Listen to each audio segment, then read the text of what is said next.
say the bench player, it's everybody else that she is in an angle with or a match in, but she's a non-playable character on this show. That's what she is. Jesse, and for a few weeks now, it's like it's almost like they start a new episode of the next and then rinse it down their show. Sure, we get great pro wrestling because that's what it is. Where are the Briscoe versus Takeshi? Takeshi is one of the best pro wrestlers on the planet. I mean, if you look at Takeshi, he is the fucking personification of perfect professional wrestling. We've been singing his praises for years.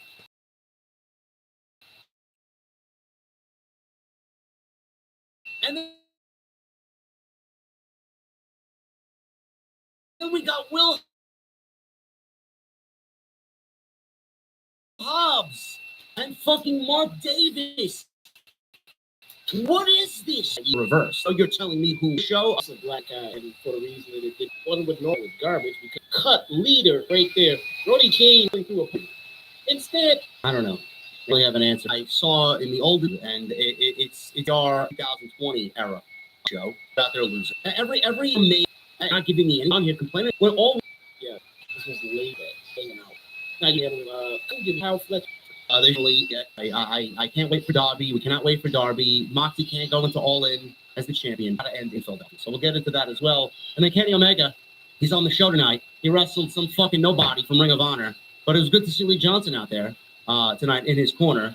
He wrestled Blake Christian. They call him Megan Bain and Penelope Ford, who we still don't have any explanation on why they are a pairing and why they are friends. So we got a lot to get into tonight. Plus, we'll talk a little bit of Saraya. Saraya is now free agent. She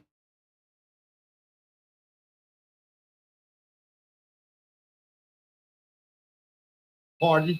I am within good see, quote unquote, NDA, more to come. That's all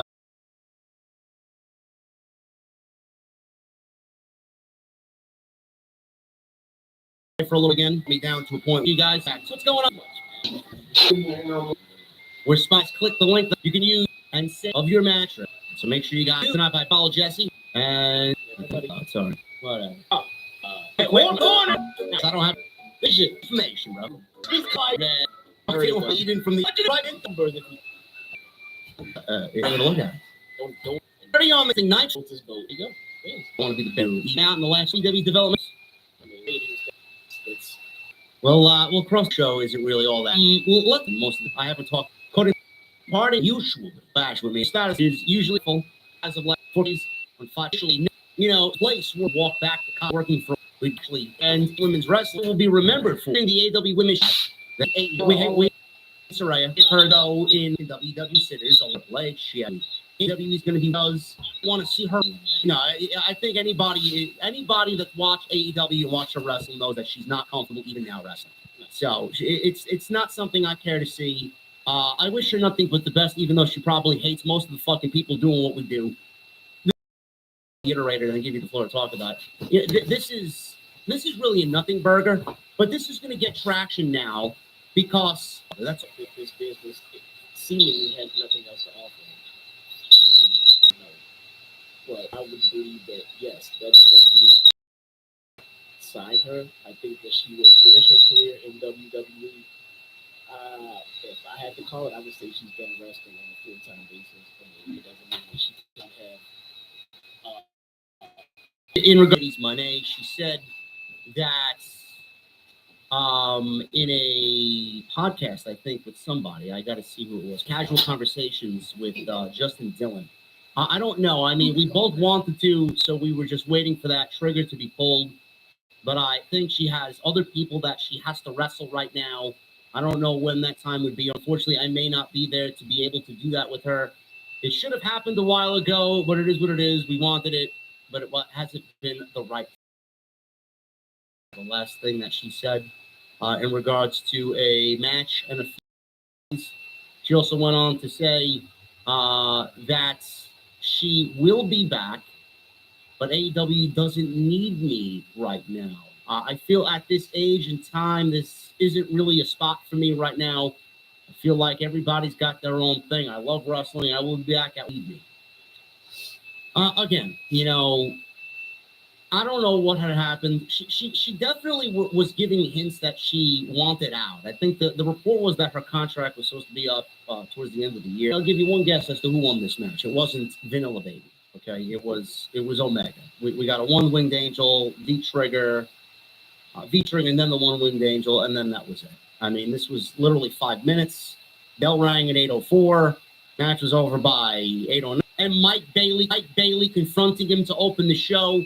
I would have much rather seen tonight, Jesse, a just straight talking segment with Omega and Mike Bailey detailing to us who he is, where he came from, why he's here, giving us about.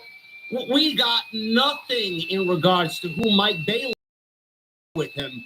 Explain to me who he is, what he's about, and why he is here, and why the International Championship is so important to him that he's getting a fucking match in his third match on AEW television. That's what I would have done. I don't know how you felt about it, but this was a waste.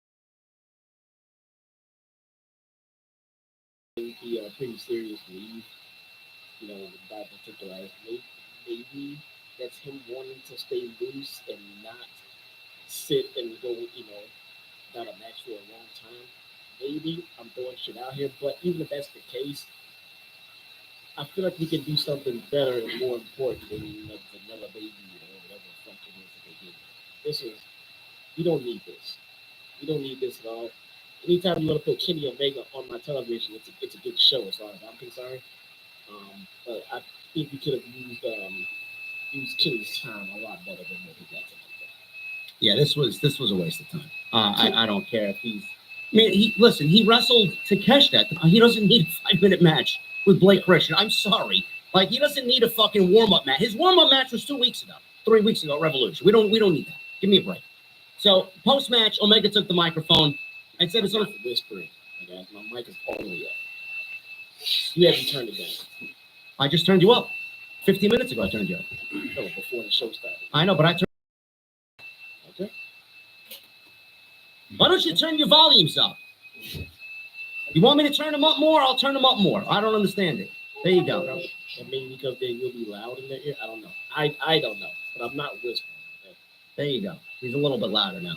Omega took the microphone and said it's a wrestle every week like he used to, but I promised everybody that I would make it quick tonight. He did. So our fearless leader, Tony Khan, he says, has no choice but to sign on the dotted line to let him wrestle. Omega says it'll be a lot longer of a battle at Dynasty when he wrestles Ricochet and newcomer, Speedball Mike Bailey. Right on cue, Bailey's music hits. He comes out to the ring. Bailey had a microphone, by the way. He congratulated Omega on the win, saying he's an inspiration, admires Omega as a person. He admires Omega as a champion. But come Dynasty, he won't hold back or hesitate to kick his head clean off his shoulders and take the international title. Crowd booed. Bailey played into it. And then Ricochet showed up on the big screen. He wasn't even in attendance. So he shows up on the big screen, and he says, as much as I'd like to be there in person, fortunately for everyone, today is my wedding day, the best day of my life. That is until April 6th, when he beats Cornball and the former Best Bout Machine to become the new international champion. Ricochet said, continue to argue about the inevitable, as he will leave Dynasty with the gold and the girl. Omega said congratulations are in order, but Dynasty friends. He has a cat and doesn't need any more friends. A big piece of garbage, as Ricochet is. Bailey isn't Omega's friend, as there's only one thing Omega has time for, his legacy and the international title. Was it?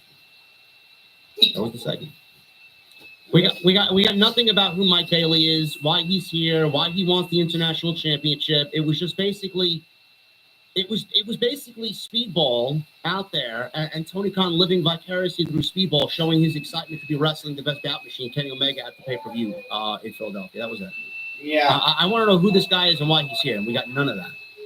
Like, why do you treat everybody else like a blithering idiot, but the sickos know who he is, so that gives you the okay not to explain who he is and why he's here.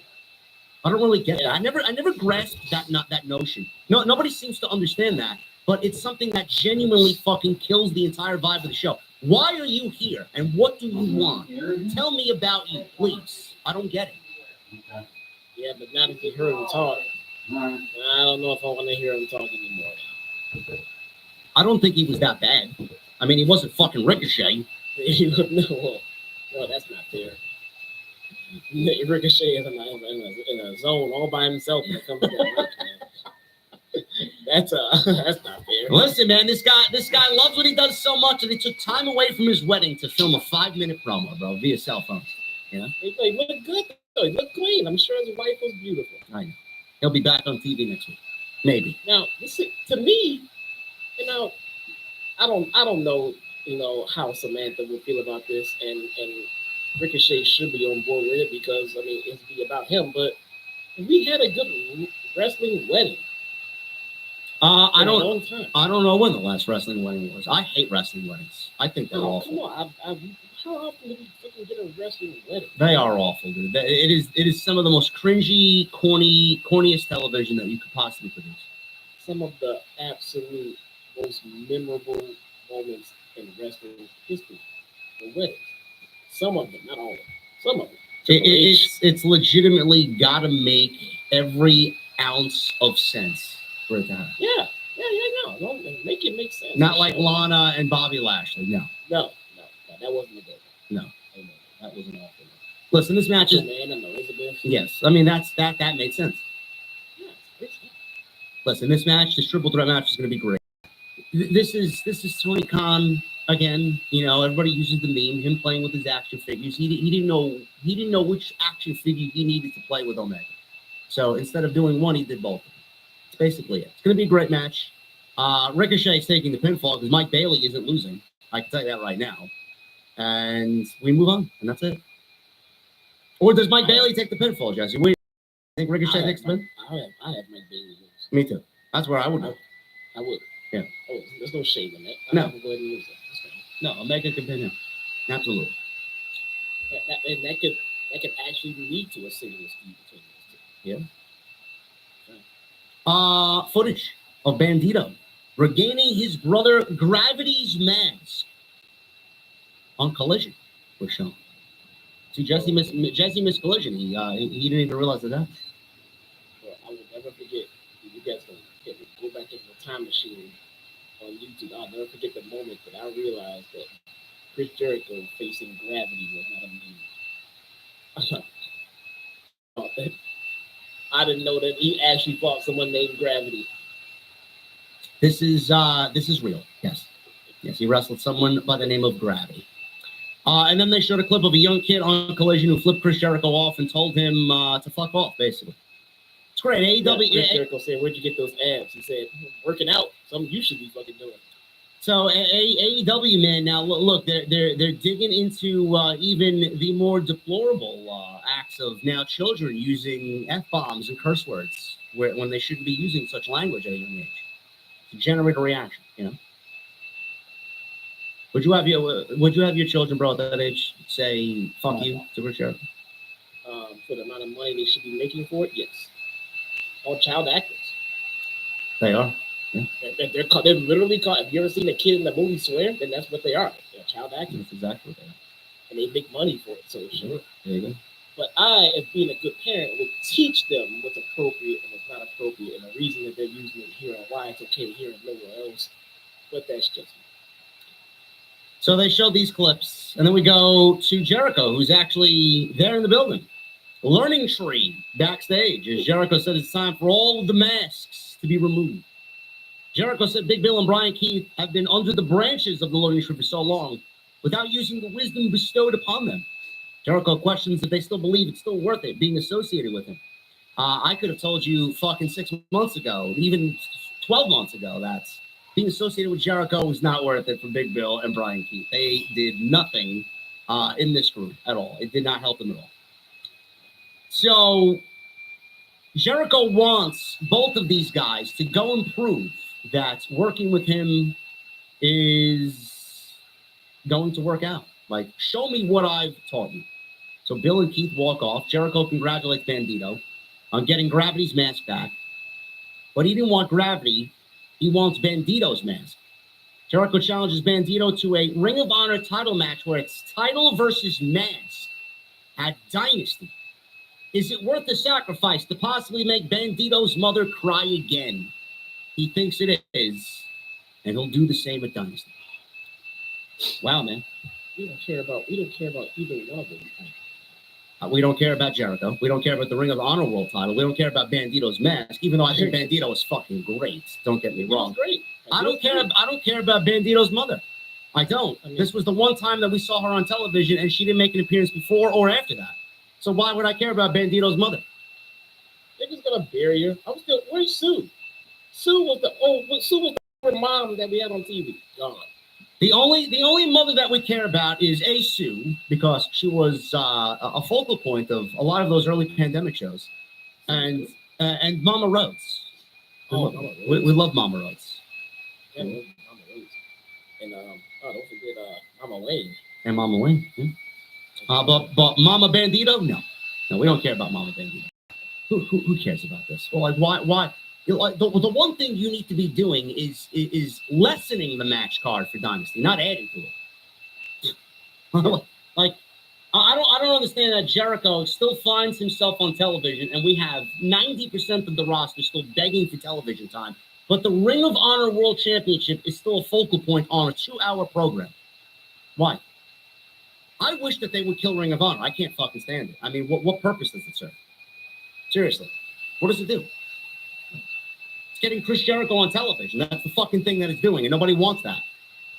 It's a waste of everybody's time. There's maybe 13 people watching Ring of Honor on the app. It's a waste of everybody's time. Nobody gives a shit about Bandito and his fucking mask. MJF, speaking of something we do give a shit about. MJF. But hold on for a second. Yeah. But talking about what we like and don't like, do we care about Bandito's mom or his mask or the Ring of Honor title? No, but we're getting all of that. One thing that we do care about is Brody King. He won't give us that. I mean, with the stuff that we tell you what we care about, we tell you. But instead you give us Learning Tree and Bandito's mom and the mask and all this other shit, and you won't give us Brody King being a beast. I don't get it. I don't get it, man. Mismanagement in AEW. That's all I could say. MJF. He answers MVP. MJF came to the ring, looked good. He has the business card. You've seen it. It was in his hands. He puts it in his pocket. And then he starts taking a shot at Prince, the musician, and their Minnesotan accent before telling them to shut the hell up. MJF took out the MVP business card and invited MVP to the ring to talk business. He's been looking at this card for 2 weeks. So we got a chance for MVP, and we got a chance of we hurt people. We hurt people. I like that chant, huh? Over. Yeah. As MJF says, we can all agree MVP is a legend in this sport, and compliments to his new king. Looks good. After everything that happened between MJF and Adam Cole, he promised that he'd never do the friends thing again in wrestling. But there's something that he noticed about Montel, is that he doesn't do friends either. He does business. MJF says his decision is he'd like to be in the business of hurting people. MJF offers his hands for a handshake, and before MVP could shake it, Bobby Lashley and Shelton Benjamin come to the ring, and they get a nice ovation from the Minnesota crowd. Now, I'll stop there, Jesse. I even said on social media, because they got in the ring, they looked fucking sharp, dressed fucking from head to toe, looking good. You see both of these guys show up on your television show, especially after what we just got with Kenny Omega and fucking Vanilla Baby and Jericho and Big Bill, Brian Keith, Bandito, Mama Bandito, the fucking mask. You look at these guys, and they stand out so much compared to everything else on the show. And MJF excluded, because he's one of the top guys, man. I mean, you look at these guys, bro, to see where they came from, and not much has changed about what the Hurt business is, the Hurt Syndicate is. This is basically what we should have been given in WWE, but Vince killed it. They look like fucking stars, bro. They are larger than life, man. They are head and shoulders above everybody else on this roster, man, and it's not even close. No, they look like complete uber fucking badasses, dude. They dress the fucking part. They look like they can whip some ass. You got Shelton Benjamin coming out to his hometown crowd, bro. Bro, they look like killers out there. I'm digging the presentation of the Hurt Syndicate and so far in AEW. I have booking concerns because I just don't know where you go from here. I just don't know how you book them from here because I don't want to ever see these guys lose ever. But they already have the tag titles. I think they will probably rush to that moment.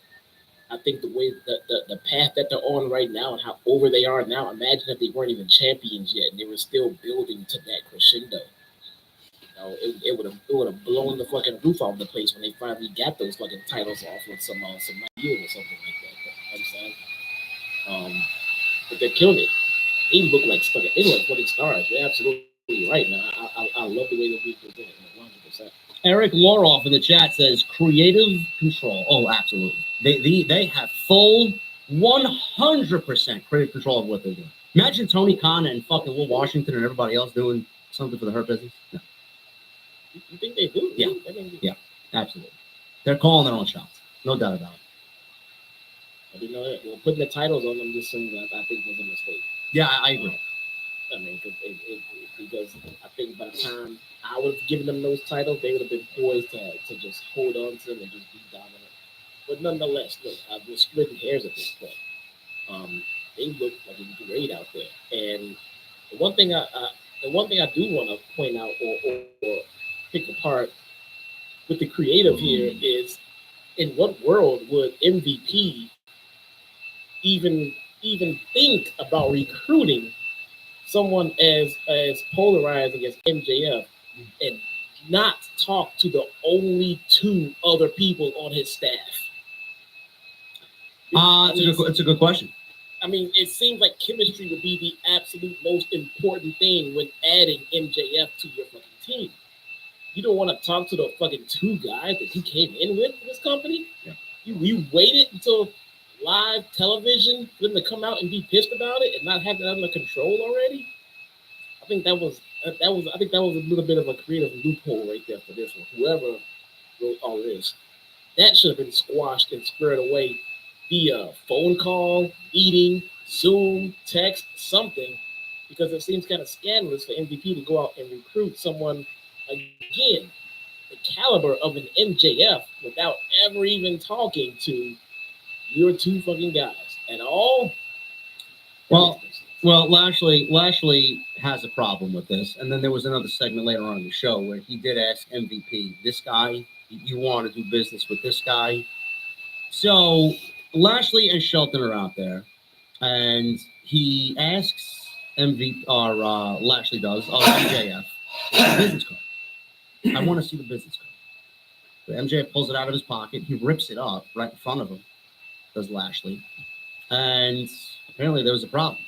"We can do this now, big man," says MJF. And they're staring face to face, and MVP gets in the middle. So MJF says, all right, we'll talk, we'll do business. And he leaves the ring. Brian Keith and Big Bill interrupt out of nowhere. This is after Jericho said, "Go prove what you learned to me and go find a win somewhere." So they decided upon the Hurt Syndicate. And then they said, "Don't worry, they aren't out to join the group therapy session. They have real business to address."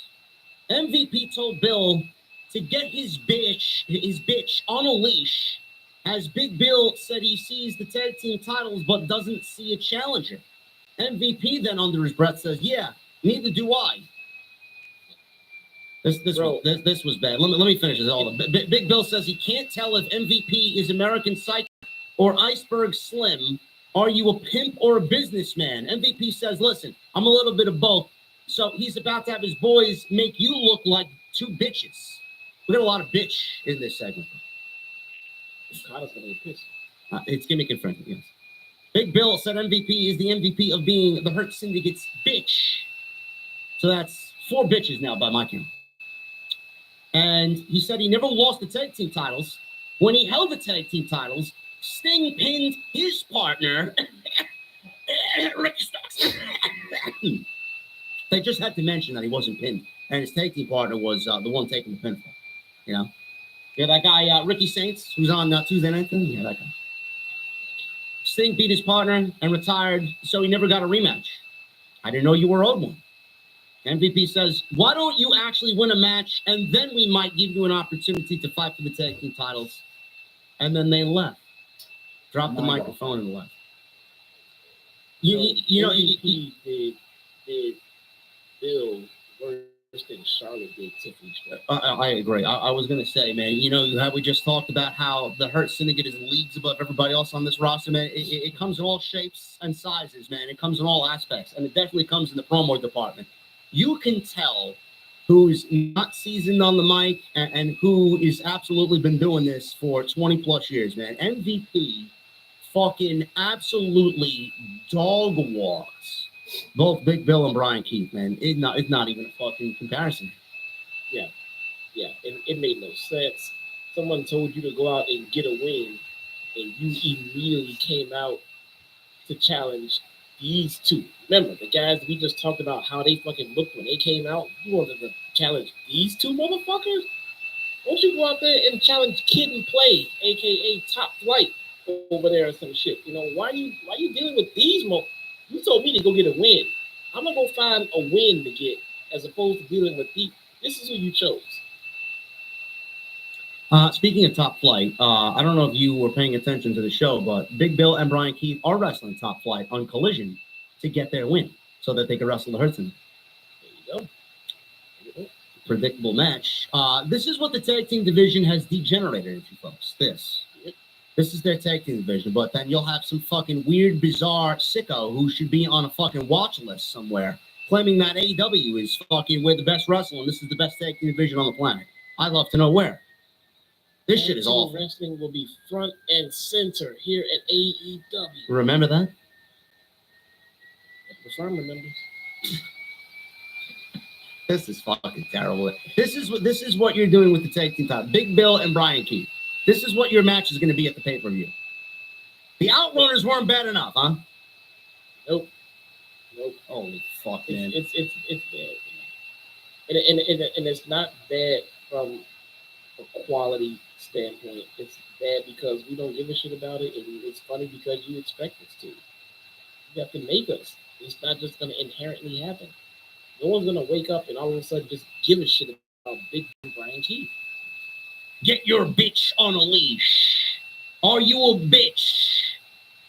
Are you a pimp or businessman? MVP then says, I'm a little bit of both, and I'm about to have my boys make you two look like bitches.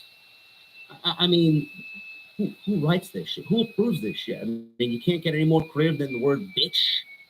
I know I say fuck a lot on this show, but I mean, this shit is garbage. I don't know what else to tell you, folks. Tag team wrestling dead in AEW. I'm waiting for, we'll get to it. I guess we could talk about it here because clearly MVP and MJF, Jess, you're going to do business. I would assume that they're going to do business. I'm assuming that this is all in the mind of MJF getting back to the World Championship. He's going to be using them as leverage to maybe get him where he needs to be. But in the end, he's going to eventually cross the bridge known as Adam Page again. Now, the first time Page beat MJF, I didn't really understand why. You didn't understand why. But I'm assuming if we get a second match, MJF will get the victory. Right. Hopefully it's before the Owen. Of course, Adam Page is in the Owen. MJF has not declared himself for the Owen yet. But MJF, Shelton Benjamin, and Bobby Lashley make three. So if MJF is teaming with his new business partners, and Adam Page is the cowboy, the lone cowboy here, it really does send out the smoke signal to where the Young Bucks are. And it may seem like they may be back to television to back the Hangman, and we may be looking at the Elite versus MJF so that he can continue his feud with Page, and the Hurt Syndicate so that the Young Bucks can once again go after the tag team championships.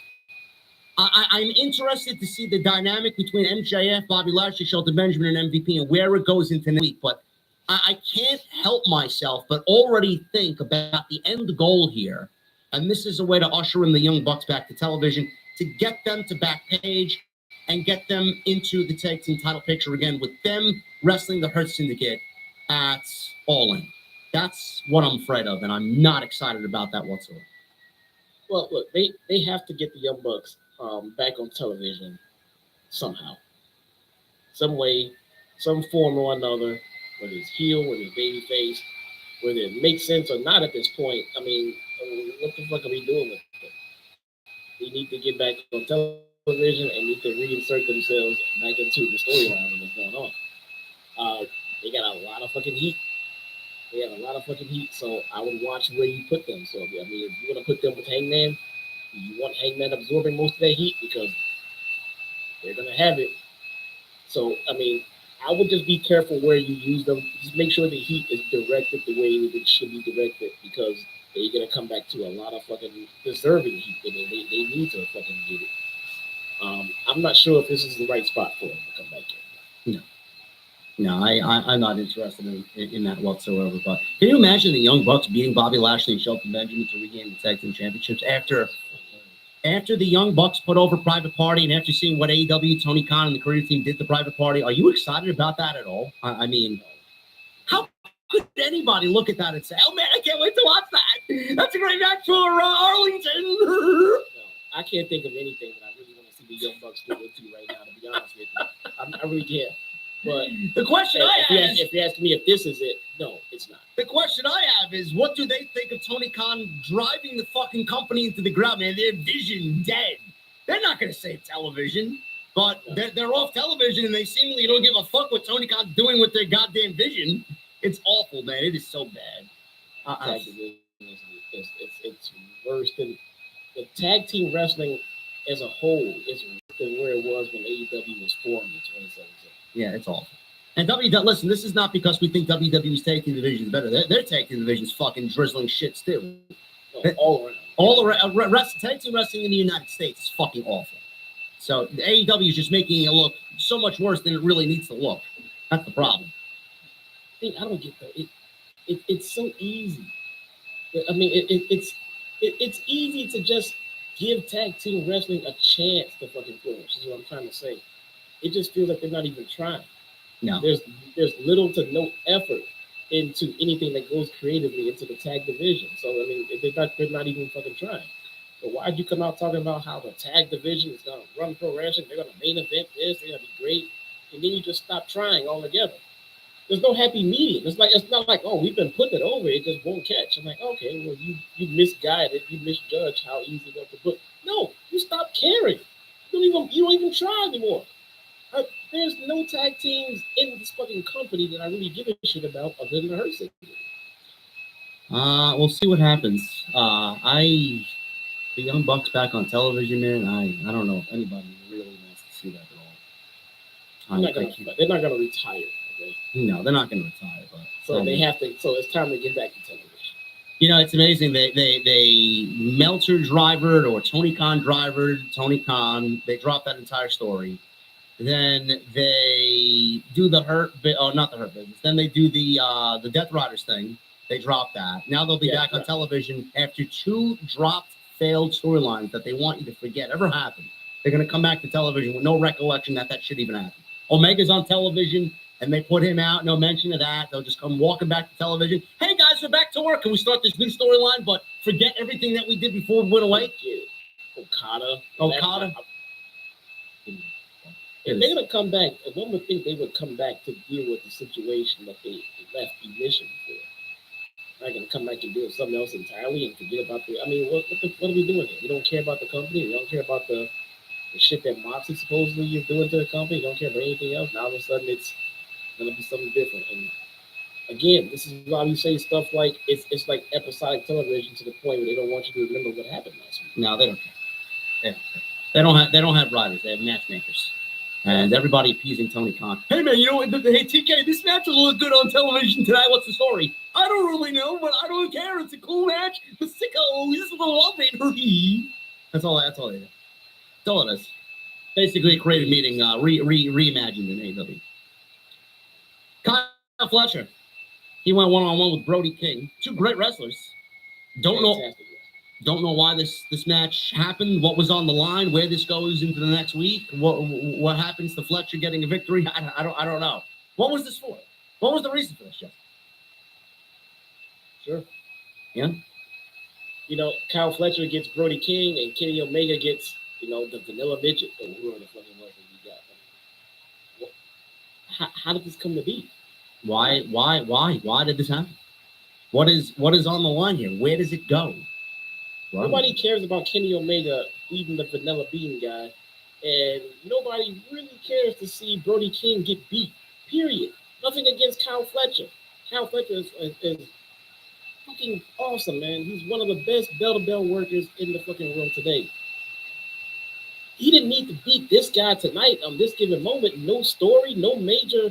It's not like he beat Brody King in a pay-per-view after weeks of getting his ass beat and he finally overcame the big beast. That's not the L that they gave Brody. They just gave him an L on Wednesday night because they wanted Kyle to have a win. That's it. Listen, Fletcher lost to Ospreay at the pay-per-view. So he hasn't beaten Ospreay outside one match. That was back at Full Gear, I believe. So he's in the win column. This was basically served up for Kyle Fletcher to get a win. Now, what Jesse and I are wondering is why did we need to get Brody King in this match for Fletcher to get his win back and get himself in the win? There's nobody else on the roster that you can have this guy go out there and have a 10-minute exhibition with and show how good he is. Why did it need to be Brody King? I don't understand how that decision is made. There's no one else that you could throw out there as a nothing match for Kyle Fletcher. It's got to be Brody King, right? It had to be him. I don't know. I don't know. And the fans are squarely behind Brody more and more every week. It's like, we tell you. Social media tells you. Your live crowds tell you. And you respond by booking him just to keep losing. What is this? I don't know. You, as a booker, you're sitting around trying to figure out what exactly the fans want, and then they tell you, and you proceed to give them the polar opposite. I don't know. What? Yeah, but Ricochet says AEW listens to their fans. Oh. Where Trevor, where would you like me to see and believe that Tony listens to the fan base? I mean, now, here's the thing. I believe him. I believe Trevor, because we know for a fact that Tony Khan is listening to podcasters and is talking to dirt sheets. We know this for a fact. Now, whether or not he's doing anything about it is a whole other fucking thing. Yeah, he's listening to us. He knows. He heard. But he doesn't give a shit. He listens to book accordingly. He listens to Cornette every week. Shit on his show. He does nothing to change all the fucking critiques that Cornette and Brian Last throw out there. You know what? I'm going to do the opposite of what they say and show them. Meanwhile, the show sucks every week. I don't watch Cornette at all, but I have enough wherewithal to know that I would take some real place Jim Cornette ideas over what we've been getting. Yeah, absolutely. This is just a mind-numbingly stupid decision. I don't understand it. So this actually went through 2 commercial breaks. We'll pick it up after the second break.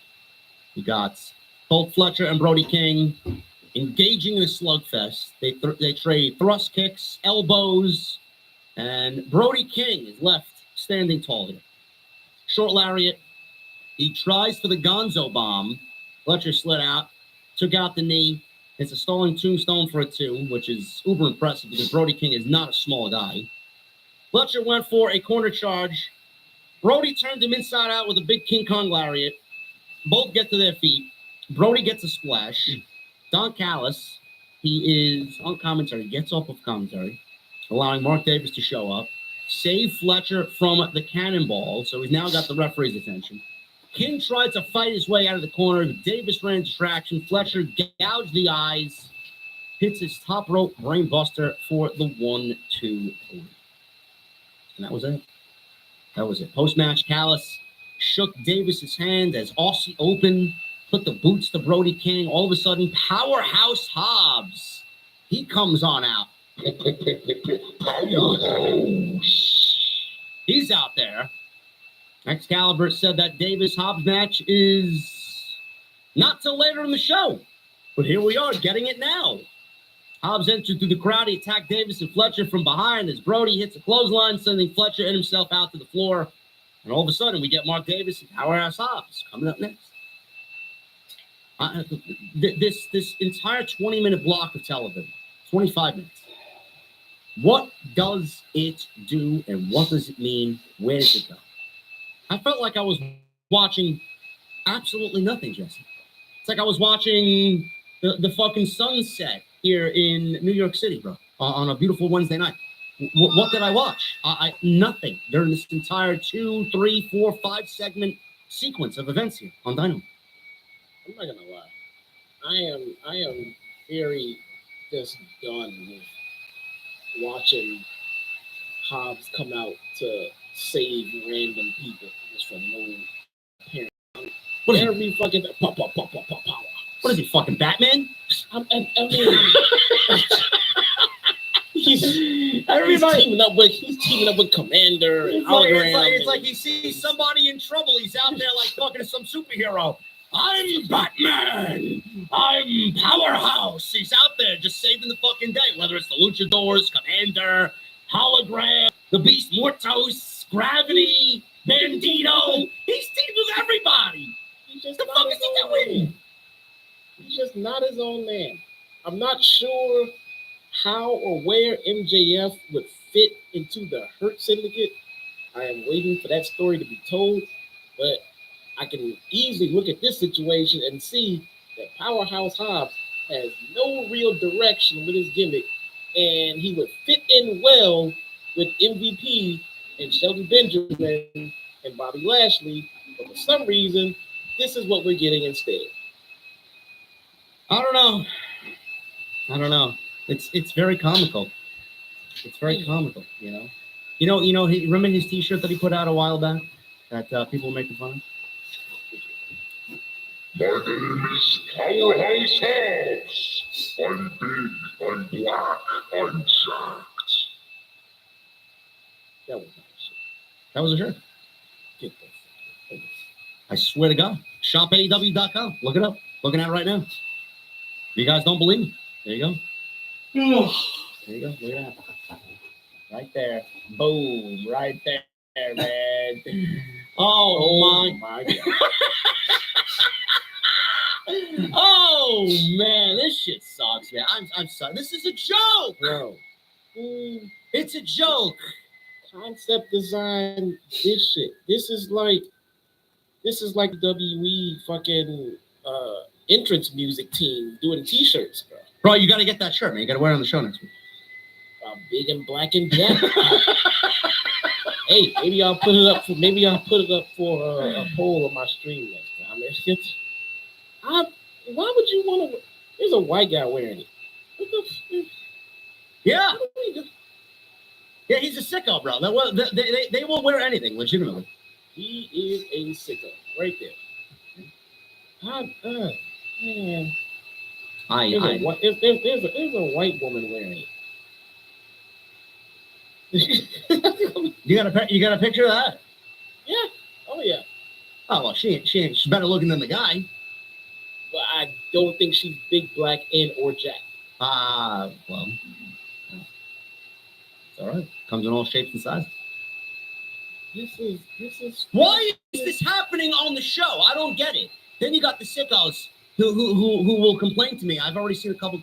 Oh, it's time to stop watching pro wrestling, Jake Dillon. Are you entertained by this? Mark fucking Davis?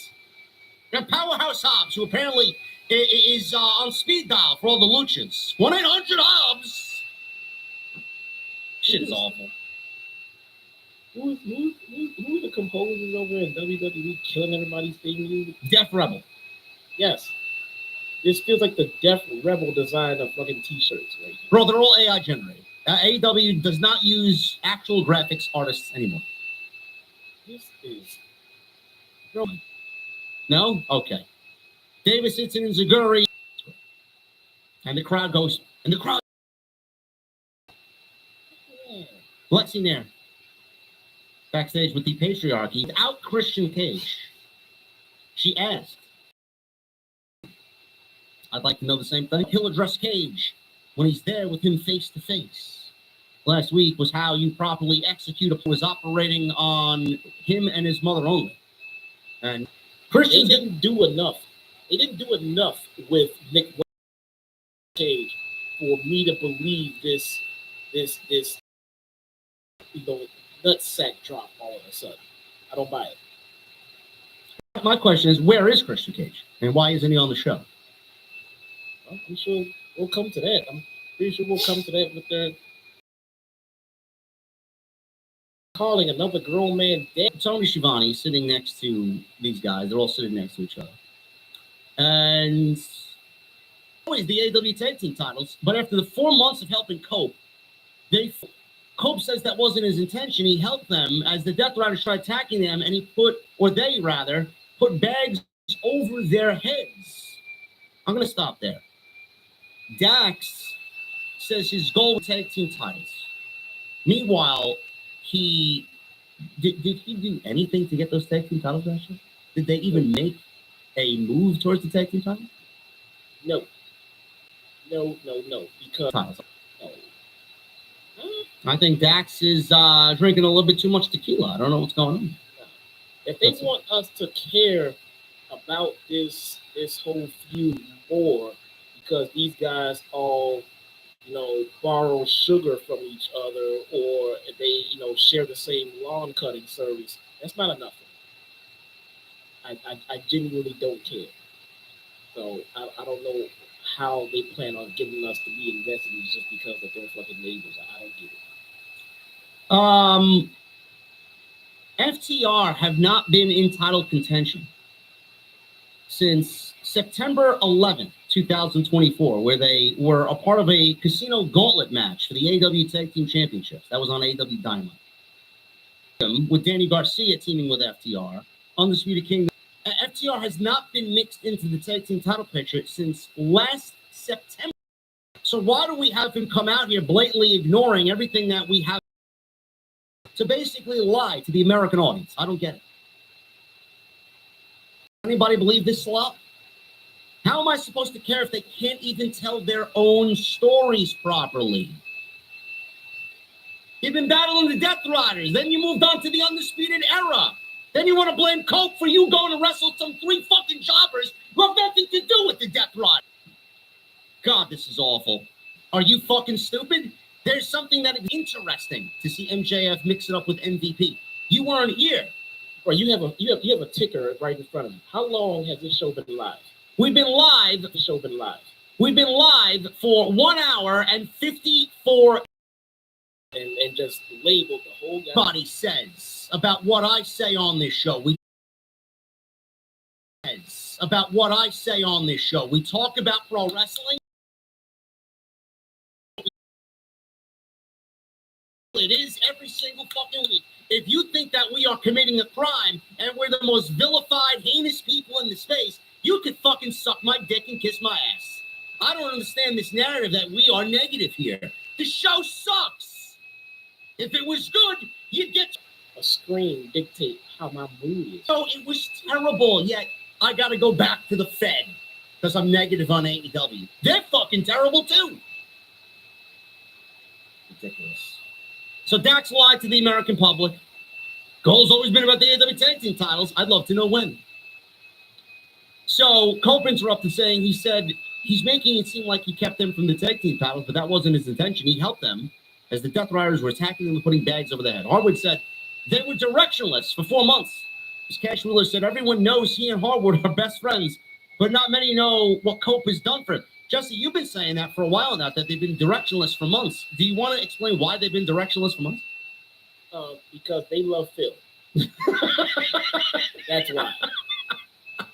They are doing bestie handshakes on TV with Phil and ring with crickets and no Phil. Just looking around.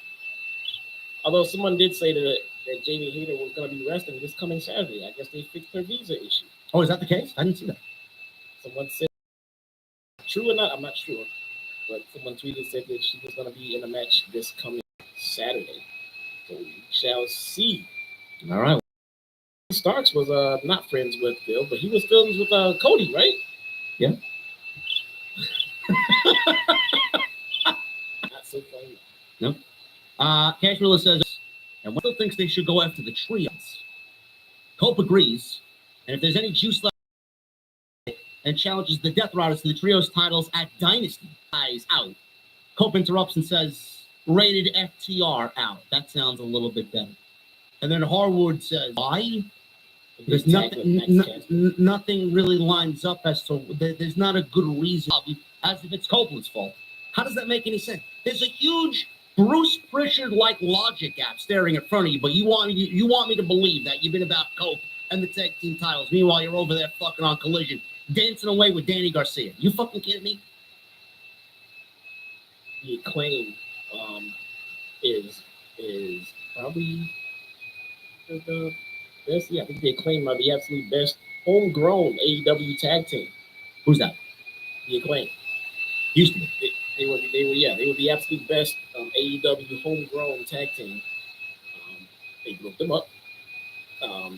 They're doing this thing with Caster. Don't know where Anthony Bowens is, and now they're playing with FTR in a sense of we don't know what's going on. If they're going to be separation, what is happening here? Not only is tag team wrestling not thriving, they are actively dissecting it. They are literally destroying it from the inside out. You know, I don't really get this either. I mean, I guess somebody there. I'd love for someone to chime in there and really kind of point me in the right direction. FTR is upset that they feel Cope left them hanging, and here we have Jay White who helped Adam Copeland, and he's just off going after the fucking world championship. He's entered himself into the own. Meanwhile, Cope doesn't have a problem with him. He doesn't have a problem with Cope. Why does FTR have a problem with Cope? What's the problem? Just because? Because we need a match at All In, JD from New York 206. Christian Cage and Adam Copeland are going to be wrestling FTR in All In. That's why. Wow, man, that's captivating storytelling there. They can't even get their facts right. It's demoralizing, man. I just want the AEW back that we got at first. I mean, I just want 2017 AEW back. Just all its imperfections. They had just started. They were far from great, but it was just so organic and just fun. I don't know what this is anymore. It's fucking garbage.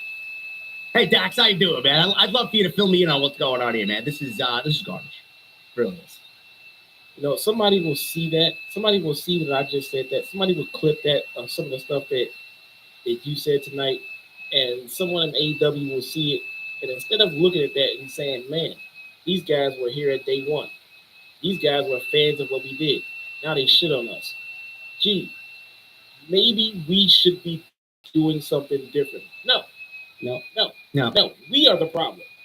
No, Jesse sat on a 7-hour flight to go to the United Kingdom. I, out of pocket, because they don't pay, and I'm not affiliated with AEW in any sense of the word, I paid for a first-class ticket to go fly myself there. Paid for a ticket to get to All In because I wanted the whole experience. Yeah, man, JD from New York 206 hates AEW. Yeah, man, I was fucking fifth row from the ring for All In, man. What do you think? I hate AEW. Jesse was there with me. We had a meet and greet. We met our great fans. We hate AEW. Ridiculous. That flight felt like 14 fucking hours sitting in fucking coach. It's a long flight. It's a long flight. Yeah. Swerve and Jon Moxley. So they have a face-to-face. This actually wasn't as bad as I was expecting it to be, just on Moxley's behalf. I think Swerve is great. They're out there. So Jesse wants Joey Janela versus Sonny Kiss versus Marco Stunt. Yeah. At this point? Yeah. Because when we had those matches, we had the other matches that were fucking great. When we had those matches, there were at least 10,000 plus in the venue. So yeah. That was not great. And again, like I just said, it wasn't like the show was perfect. I mean, anything like that. But it was way better than what we're getting now. I'll definitely take those matches and then also take the the great stuff that we get, as opposed to what we get now. Now they can't even fill 2,000 in fucking auditoriums and concert halls. So Moxley's music hits. Death comes over the crowd in Minneapolis because that's exactly what the music signifies. Crowd goes mild, silent. Nana's on the floor. Strickland's in the ring. And people have asked why Strickland hasn't lent a hand to fight the Death Riders and asks what happened to Moxley. He used to be revered, respected. He went hand in hand with the AEW World title. Now Moxley hides behind Claudio, Pac, or he said, Hawk, Yuta, and Marina Shafir, and has the nerve to say no one wants to be world champion, but Moxley doesn't have the nerve to be champion himself, which is the reason why Moxley hides the world championship in a briefcase. He can't stand to look at himself in the mirror holding the AEW World title anymore. Swerve asks Moxley how his back is doing after the spot last week with Spike. He said everything Moxley used to describe himself as is looking at him right now. Claudio appears behind Prince Nana, and Strickland turned and glared. Moxley called him off. Moxley said it's not about himself at Dynasty. It's about Strickland, and questions who and what he is. Moxley knows exactly who Swerve is and what he could be, as he had high hopes for Strickland, but on April 6th, he'll let Strickland be everything he thinks he could be. How far is Swerve willing to go when you're in pain and tired? The world is bearing down on your shoulders and everyone is gunning for you. Will you endure, or will you look for a way out and take others with you? At this point, I don't even know what the fuck he's talking about. Moxley said Strickland hasn't suffered enough yet. Maybe you should ask that to the fucking fan base. Have we suffered enough with this terrible storyline? Right. Holy shit. Has Swerve suffered enough? What about us, Mox? What about us? But at Dynasty, he will. Moxley's sport has been taken over by billionaires, Hollywood talent agencies, and kids who see the world through a filter on TikTok. But guys like Swerve give Moxley hope for the future, making him believe what he put his body through was for a reason. Moxley says he's going to make Strickland work for it. He's not about handouts, and he's going to show him this at Dynasty. Moxley said it shouldn't be a problem, as Strickland is the most dangerous man in AEW. Marina Shafir charged out to the ring, and out following her quickly is Willow Nightingale with a lead pipe. Strickland said to Moxley, "You're finally facing someone who is thinking a step ahead of you." Moxley bled pints, I bled buckets. You fought in Texas death matches while I won them. Strickland will continue to lead the Dynasty era, letting him continue to play Jon Moxley on TV. Moxley called off Claudio and Shafir as they all retreat through the crowd. Shafir pissed. She came back and swept Nightingale off the apron. The ladies slug it out. Claudio carries her out very comically, and Nana tried his hardest to hold Willow back, and she shoved him. There was a brief face-off between Nightingale and Moxley, and that was the end of the segment. Too little too late for Jon Moxley to explain why he's the world champion and why he is doing what he's doing, Jesse. This is what, 8 months in, and we're finally getting some direction as far as how he's feeling here. Give me a break. They told us a long time ago why he did it. He did it because he felt no one else was worthy of it, and he had to for the good of the company. And I don't understand what his original proclamation of why he was doing this. I don't understand how that is playing into what we're getting now. All I know is every Death Rider segment is the same fucking segment every single time they're on TV, and this shit needs to end. Swerve needs to win the championship. I'm sorry. I don't know where else to go. I don't know how we could sit through this with another 3 or 4 months to All In. I don't know how we can do it. Swerve, you know, one of the best big match wrestlers in the company, and obviously fan support behind him. I don't know how you listen to the reaction Swerve gets every week, and then you don't give him the world championship and opt to go with Jon Moxley, killing the company further, going all the way into July. You talk about bad creative moves now. We're going to be talking about this come April 6th, and we're going to be putting it in the same realm as fucking The Fiend versus Goldberg. That's where we're going. It's awful. Terrible, man.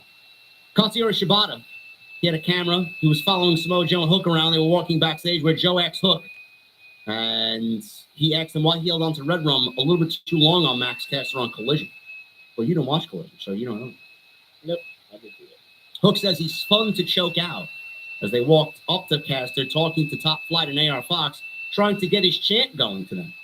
Caster noticed Shibata and the camera as Joe choked him out from behind, and he agreed with Hook. Yeah, it is fun. The ops shook Top Flight in AR Fox's hands, and Hook told the camera, till the death. Okay. You know, Renee backstage with Jay White, who officially enters in the Owen Hart Cup. So now we got Ospreay, Jay White, and Adam Page. So there you go. is that how you qualify for the tournament? You just say, I'm in. Yeah. Okay. Yeah, you don't win a match, you're just in. You just in. Then why isn't everyone just in? I don't know. Why isn't Max Caster in the tournament? Do other people not care about it? Is that what it is? That's exactly what it is. Instead of giving us qualifying matches, they opt for everybody to just say, you know what, I'm in. Do certain people just don't see any value in it, or Yeah. what? Yeah. Do we have better things to do? Yeah, maybe. You know, you could book compelling television if you want to give us qualifying matches. What? I remember back in 1993 when I was watching WWF Superstars, where Doink the Clown and Mr. Perfect wrestled 3 times to get into the actual King of the Ring tournament that year. Can you imagine? So, like, what if they would have had a match like Kyle Fletcher versus Brody King? So, if that was a qualifying match, then that match would have had some meaning, meaning maybe we would have cared a little bit more. Wow, what a concept, bro. I don't get it. Or they could have went to a 15-minute time limit draw like Doink the Clown and Mr. Perfect, and we could have got it again next week, and they could have did it again. And then a 3-match series between them, in which one of them will eventually get into the tournament. Man, you see how that works? I don't understand. Instead, they opt for, I'm in. I'm in. 3 months before the tournament actually takes place. I'm in. There you go. I need to explain something to you, bro.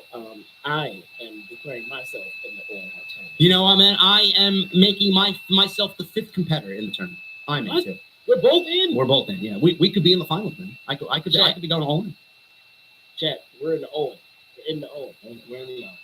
Okay, let's make it official. Tweet it out. I'm in the Owen. So yeah, Jay White's in, and that's basically it. Tarius and Dante with AR Fox defeated Alex Finlay and Devo Knight. Yeah, I think this is a great spot. Ladies and gentlemen, tonight's show is sponsored by Bear Mattress. Tonight's podcast is brought to you by Bear Mattress. Bear Mattress has been helping people sleep better for over 25 years.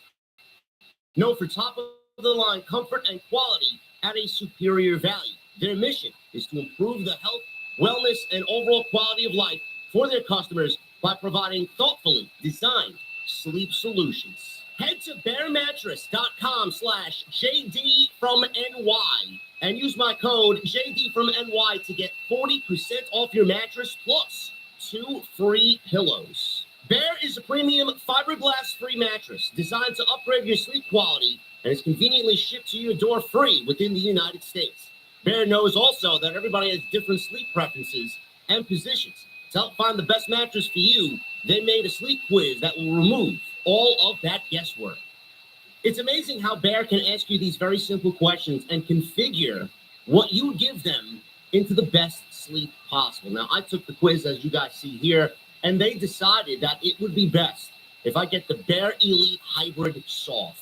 And I'll tell you what, man, Bear got it right. On my old mattress, I would wake up with a stiff back or some stiff joints. I'm a side sleeper, and they got it right with this because after a week of sleeping on the Bear Elite Hybrid, I didn't really experience any of these problems. And my boy Freddie, as you guys see here, he hasn't experienced any problems either. Other mattress companies use fiberglass as a flame retardant in their products, but Bear does not. They own their own manufacturing facility, which is entirely free from products containing fiberglass. Fiberglass-free mattresses keep you cool and clean. Not only did Bear help me with my stiff back in the mornings, I also sleep very hot during the night. And if you tend to sleep hot, Bear uses Celliant-powered fabric to help you stay cool throughout the night. Bear's mattresses are made with 3 premium foams designed to remove and push away any unwanted body heat, allowing for a cleaner, cooler, and more rejuvenated sleep.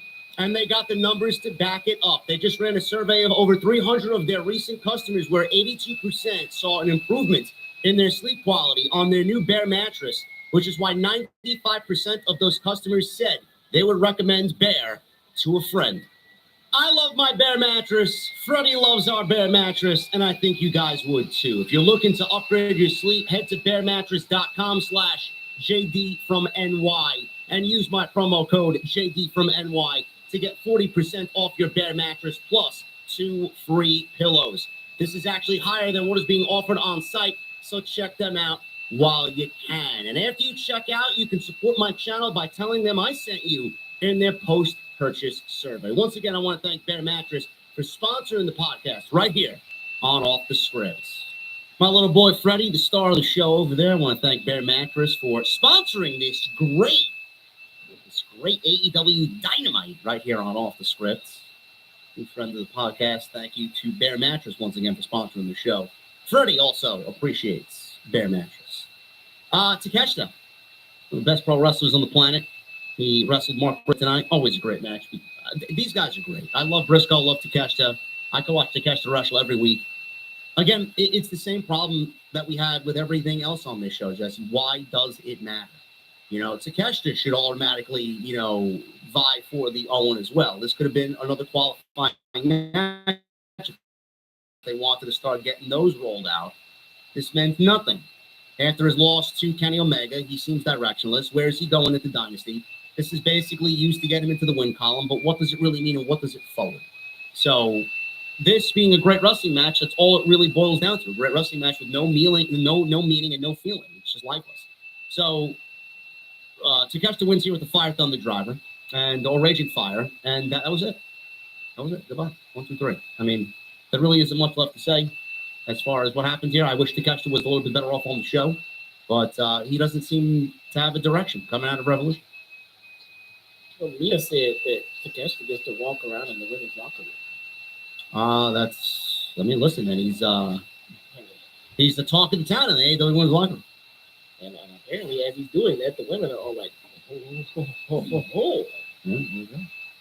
You got just walking around the women, the women that are being just mean and bullying each other and all that shit. Takeshi's just walking around and they're just like, That's what I took from tonight and what Takeshita did, because what he did in the ring, it just wasn't that interesting. And I love the guy. What does it mean? What does it mean? It means nothing. It means nothing. Just like this next segment. AEW Trios Championships are going to be on the line at Dynasty. The Death Riders will defend against Cope and FTR. Yuta said he already hates FTR's guts. We hate the Death Riders' guts, so the feeling is mutual. Copeland tried to rip him from his family, but his family is much stronger than Cope's. Claudio said when the going gets tough, you start throwing hissy fits. Pac says it's their arrogance they find it's so hard to stomach. It's Rated FTR who have the audacity to challenge them. That's not how things work around here. They challenged Rated FTR to survive the Death Riders at Dynasty. Pac. In wrestling gear, bro. He's not even wrestling.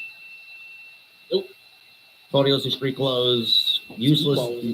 Yes, Speedball. Useless is in street clothes. Pac is in wrestling. I guess so. Hurt Syndicate. Backstage, Alicia Toots.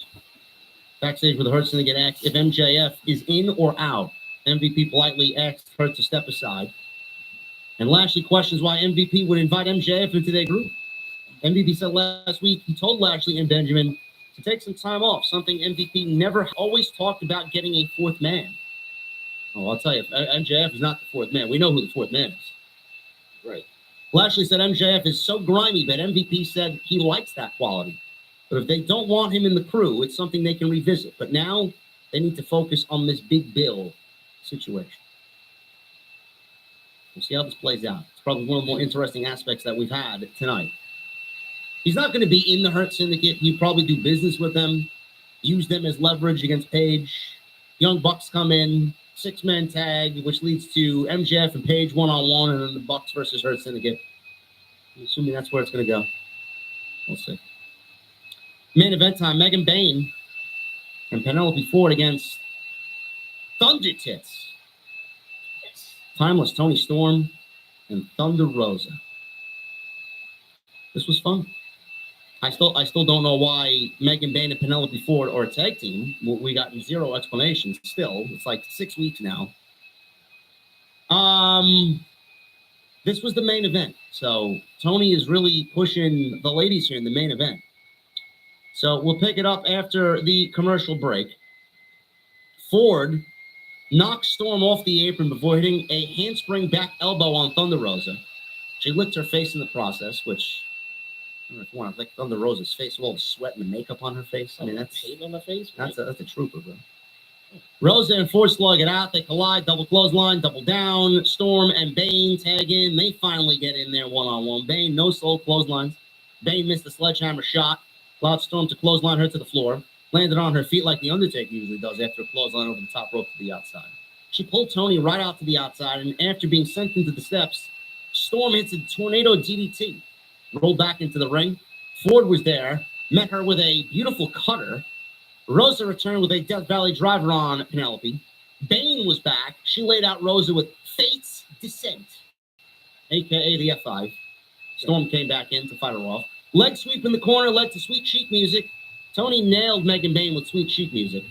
Bane no-sold it. Storm couldn't believe it. Ford got a waist lock on Tony from behind. Storm moved out of the way, and Bane hit her own partner with a big jumping pump kick. Storm charged at Bane. She was dropped with the F5. And 1, 2, 3. Megan Bane pins Tony Storm clean. 2 weeks before the pay-per-view, Ford celebrated with Bane. Rose attended to Storm, asking what happened. And that's the way the show went off. There you go. I don't mind Tony losing, bro. I don't mind. I think they've established Tony Storm. I think she is basically at this point bulletproof. So if they want to use this now, look, it wouldn't be my go-to. I'm not gonna wake up today and say, quick, I gotta put Tony Storm in a match to lose. But if this is to help further the Megan Bane character and where they're going with this, once in a blue moon, it's not gonna hurt Tony Storm. I don't want to see it very often.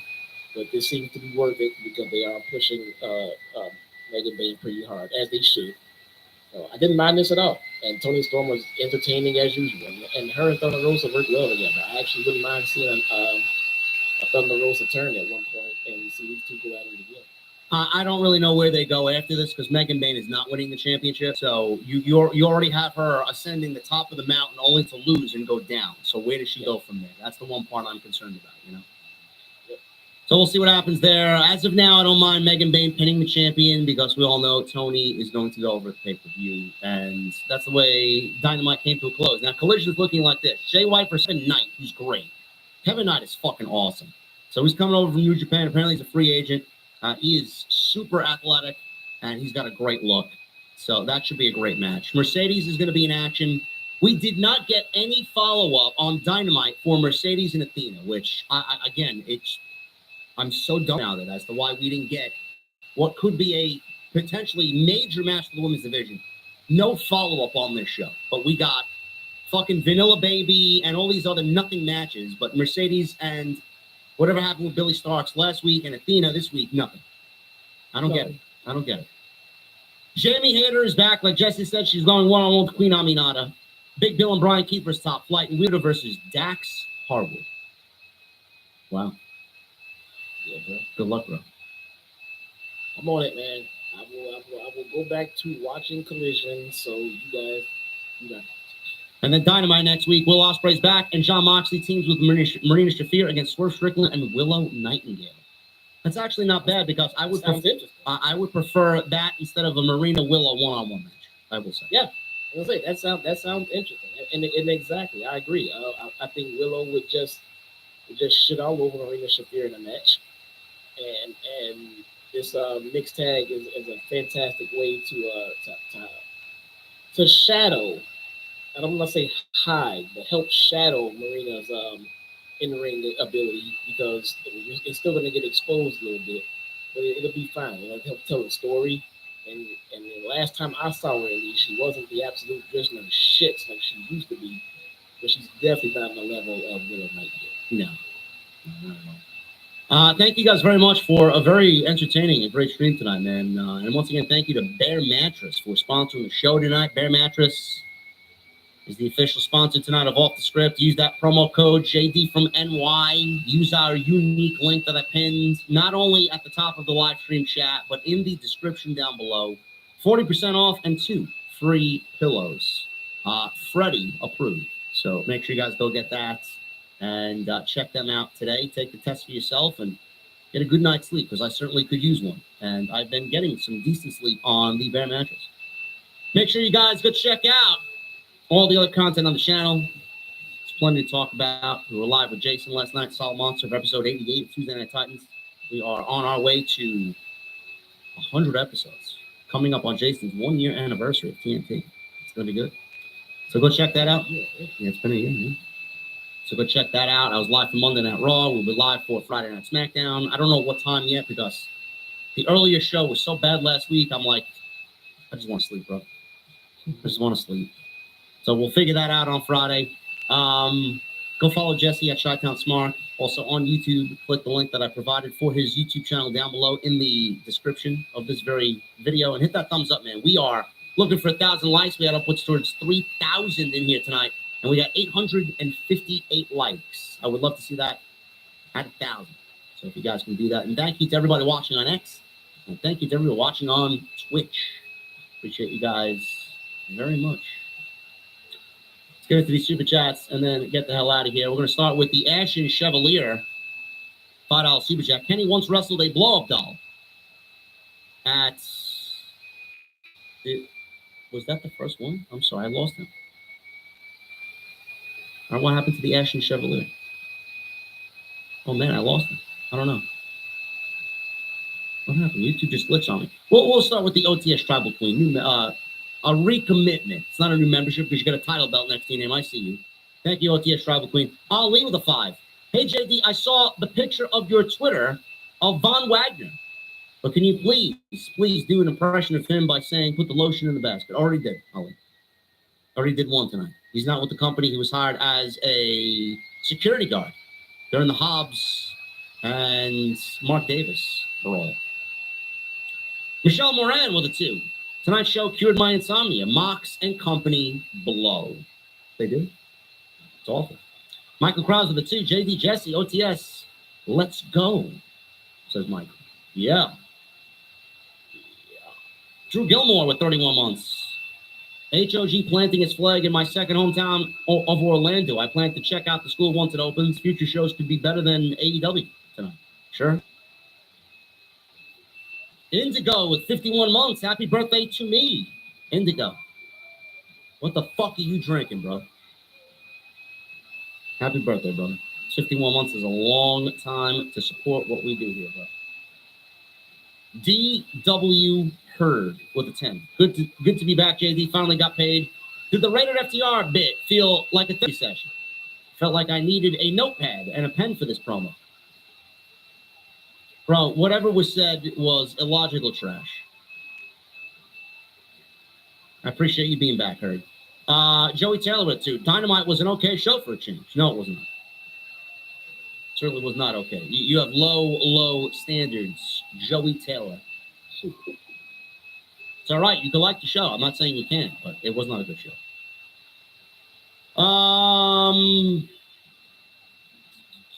Who else do we have here? OTS Tribal Queen.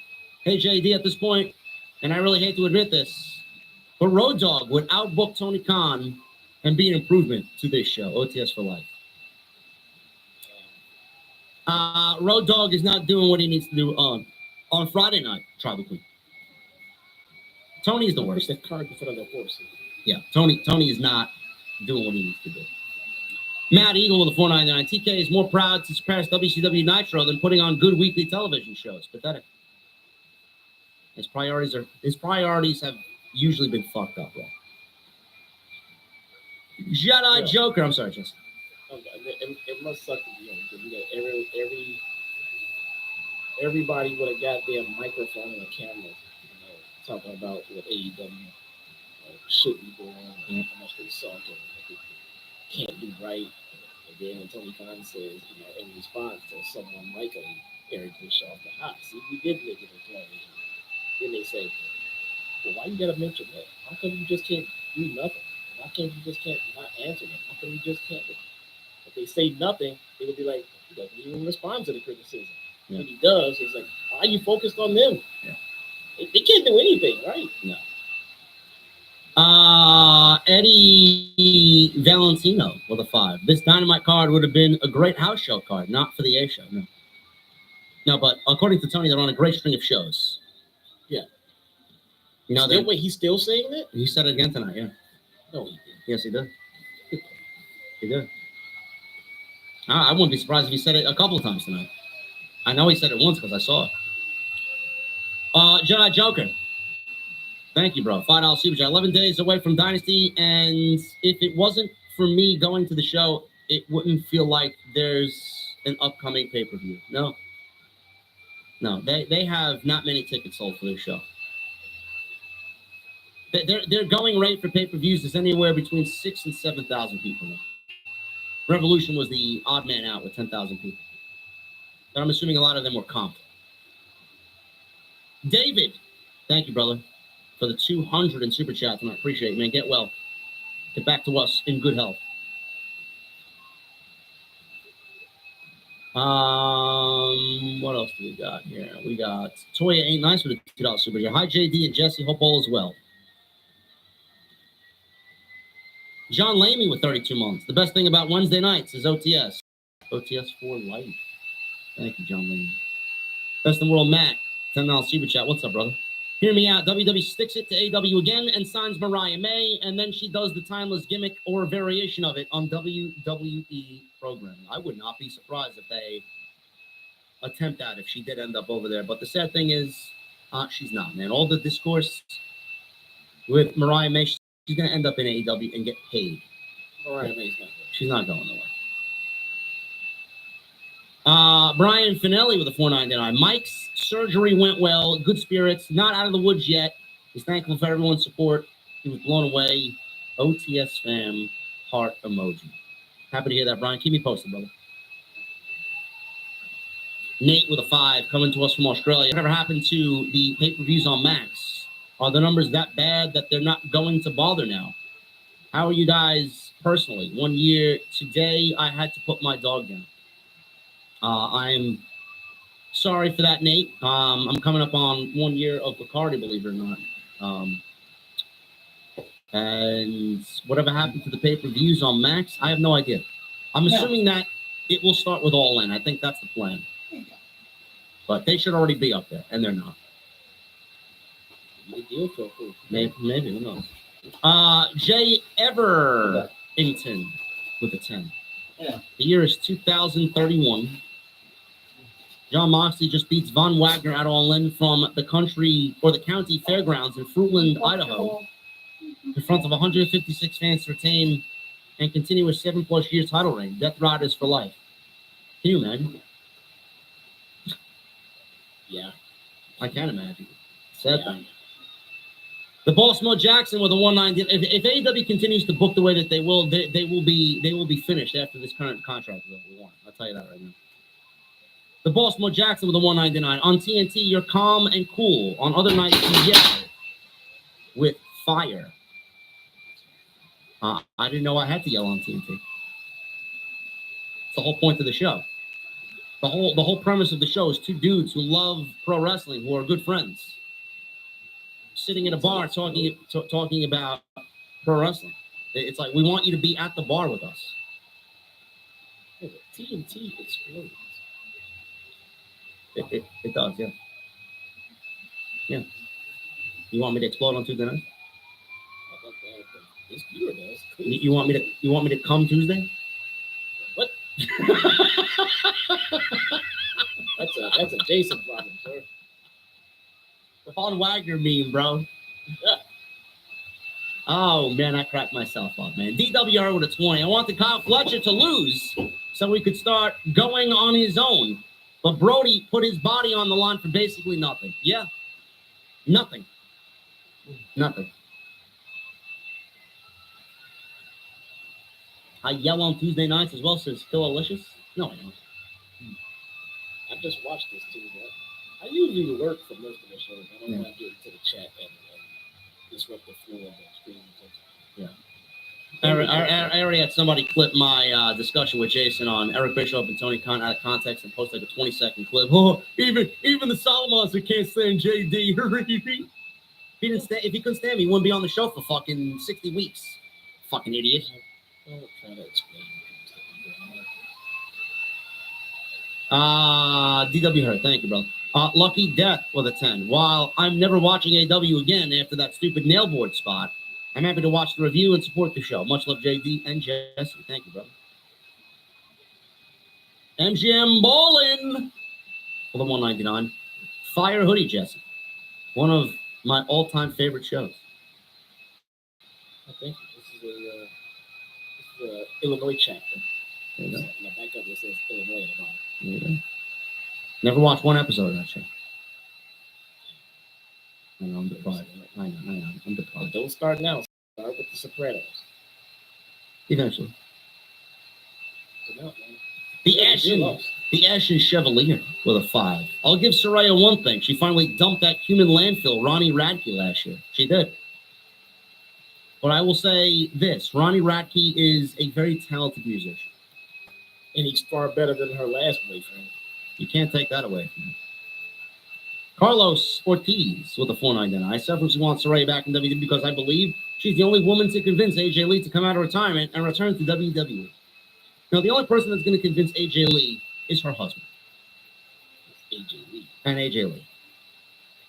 Not going to be Saraya.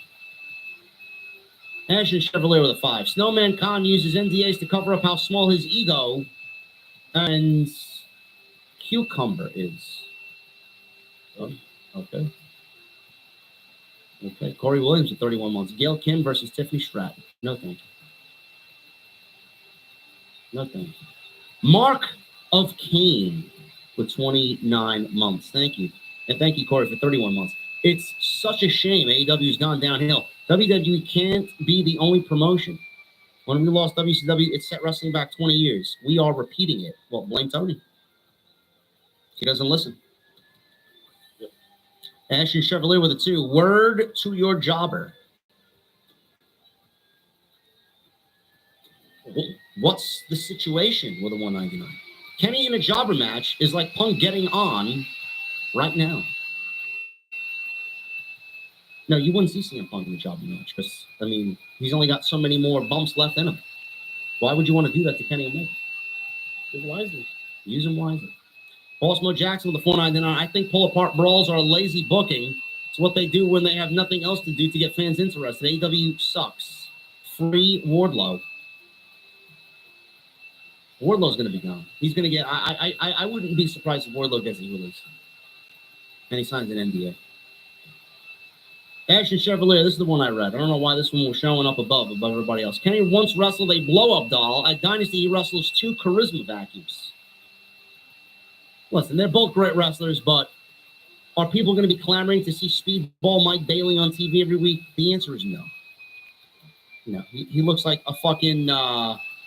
he looks like a supporting actor on Karate Kid. No. Tony Brown with a 499. JD and Jesse, I normally take melatonin to sleep. Not required when watching Dynamite. Also, Megan Bain is still a full dinner. She is. She's a lovely one. Best in the world, Matt with a $5 super. Powerhouse Hobbs to WWE to feud with Grande Americano. Gracias!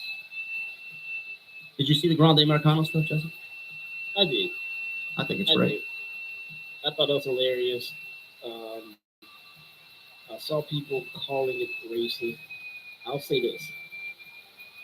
If you are non-Hispanic,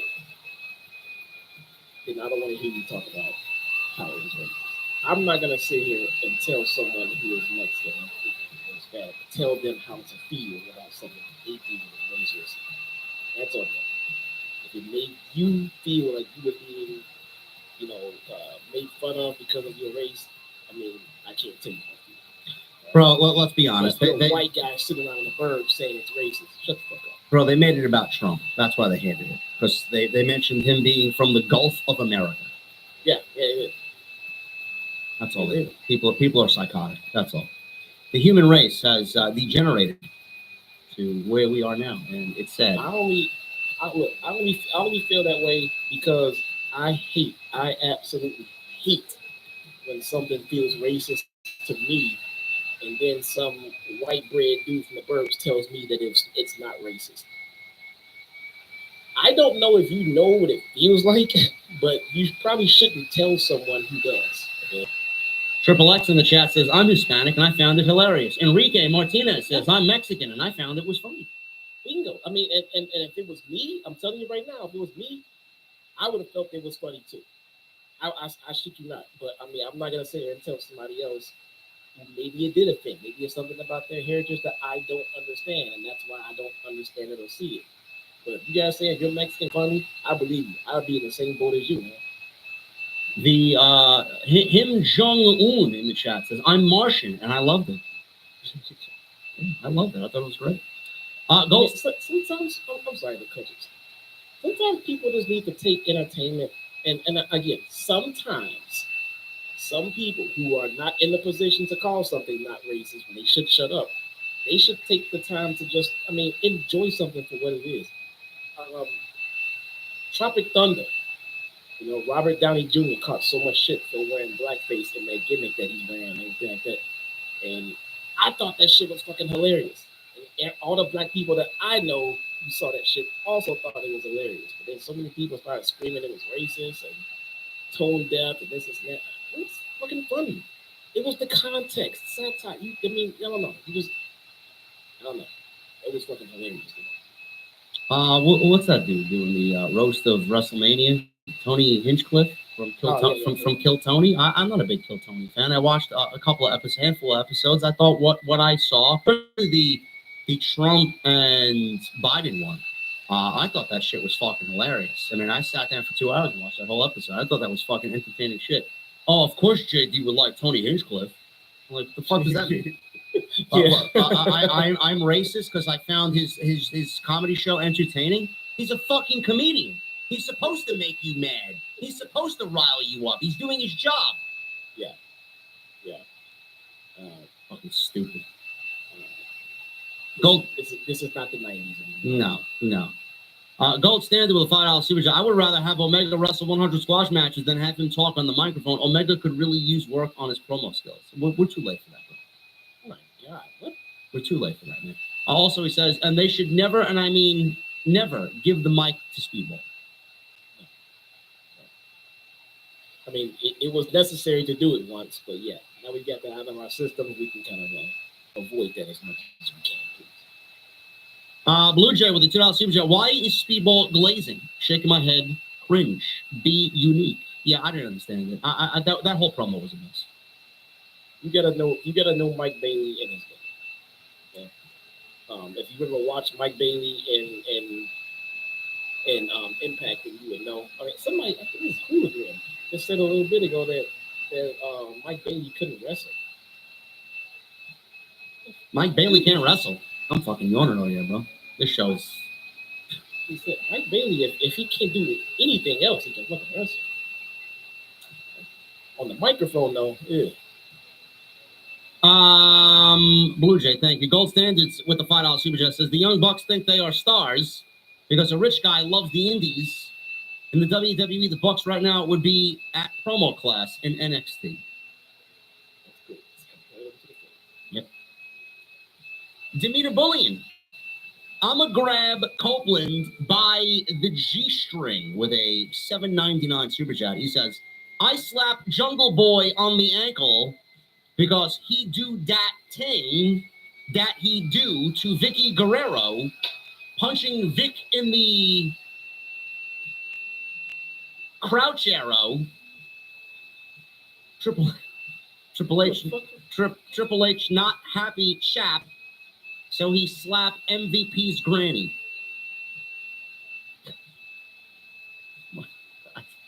I don't know, man. I don't know. Triple M, what's up, brother? Thank you for the runs today, as always. Our guy Triple M on Destiny 2. $2 super chat. Be ready for easy fake bringers tomorrow, guys. Yes, I'm down, man. Let's do it. MGM Bowling with a $4.99. You watch Yellowstone, right? Have you seen the new episodes on Peacock yet? I don't, bro. I haven't. I have to go back and reaffirm myself from the last time I stopped watching because they took fucking a whole year off. I got to go back and watch so I can get back involved again. Are you fucking kidding? No. I'm sitting there trying to get you to watch The Sopranos, Sons of Anarchy, and you fucking sitting around messing with Yellowstone? You know, I want to visit the Yellowstone Ranch. It's actually a thing, a hotel in Montana. I'll get out there one of these days. Francis Luke with $5 series. Let me get this straight, guys. Adam Cole can beat Malachi Black and Buddy Matthews, Queen, but he can't beat Danny Garcia. No. You just explain Finna to JD and Solo. What don't you understand about Finna? Someone asked Jason in an email what he said something Finna about something, and Jason said, "What the fuck does Finna mean?" So, someone, he didn't know that. What, bro? We're old men. No, you're not old. You're old, but no, you are like yeah. Sorry. I listen. Bro, you're. Bro, I listen to death metal and fucking heavy metal music, bro. You think I know what Finna means? Yeah, I would expect you to get culture. I am a bizarre man, bro. I listen to fucking. I listen to death thrash, fucking power metal. I love coffee. I'm a yuppie for fucking coffee, and I love whiskey. I mean, you're a death thrash metal listener sitting there drinking your coffee with the pinky out. Sipping my fucking $11 fucking latte. You know? I enjoy those chords. Yeah. This has tastes of citrus. Oh my God. I taste some pomegranate in this one. Watch The Sopranos. Sure. Do yourself a favor and fucking just watch this. Bro, I need a day where I have nothing to do. No. See, that's why you're never gonna no. Just go watch it. Just go fucking start watching it, okay? And then you'll make the time to finish watching it because you'll be hooked. Start watching it. You finna gonna find out, bro. I'm gonna finna come over there and finna kick your ass. Watch The Sopranos, for the love of God. JB with a $7.99. Jesse, please don't break our hearts again with no collision corner. Cheers, JD and Jesse. OTS for life. Aha. So sorry, guys. I'll get back to it this week. Next week. It's a rare off week. Don't worry. Blue Jay with a 2. I'm Mexican and Grande Americano is great. Represent the United States. Yes. It's fucking hilarious. I love it. Make him angry, Chad Gable. Chad Gable. He is so good he's so good at his gimmick. Yeah. How is JD Italian? I never watched The Sopranos. That's what I say. Right. Listen, guys. I'm not a big TV watcher. What do I read a book? Sitting there talking about watching Yellowstone. Read a book. Yellowstone. BX Bane with a 2. It always offends people. It always offends the people. It doesn't pertain to it, he says. Yeah. That's what I'm talking about. People who have no dog in this fight sitting around talking about how offended they are. Sit down and shut up. Rock TV 14 with a $1.99. He says, "Keep up the great work, fellas." Thank you, Rock TV 14. I appreciate you, bro. That is all for the super chats, guys. Thank you for the great support tonight, man. We need 80 likes for 1,000. If you guys are in the chat right now and have not hit the thumbs up, hit that thumbs up. Let's try for 1,000 likes. Jesse, any parting words before we get out of here? Now, man, I will get back to Collision Corner this week. I also have a couple of videos that I need to finish looking at and get things out too. But tune in. Thank you guys so much. Thank you guys for a great stream. Appreciate you all here on the AW Dynamite Post. Once again, shout out and thank you to my sponsor tonight, Bear Mattress.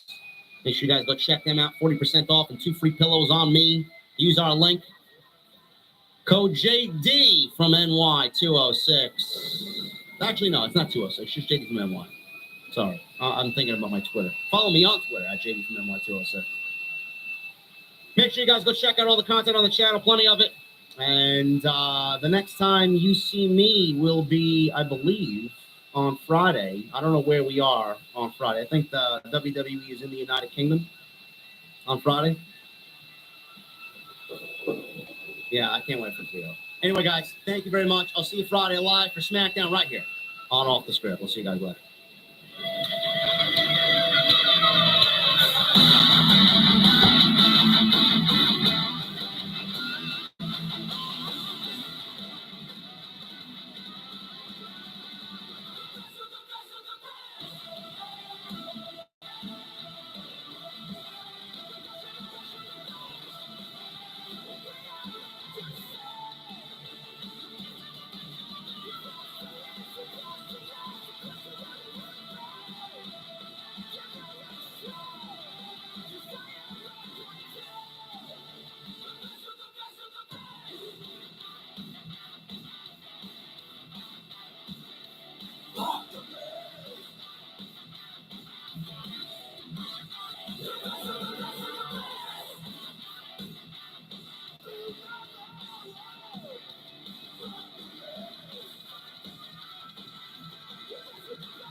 All righty then.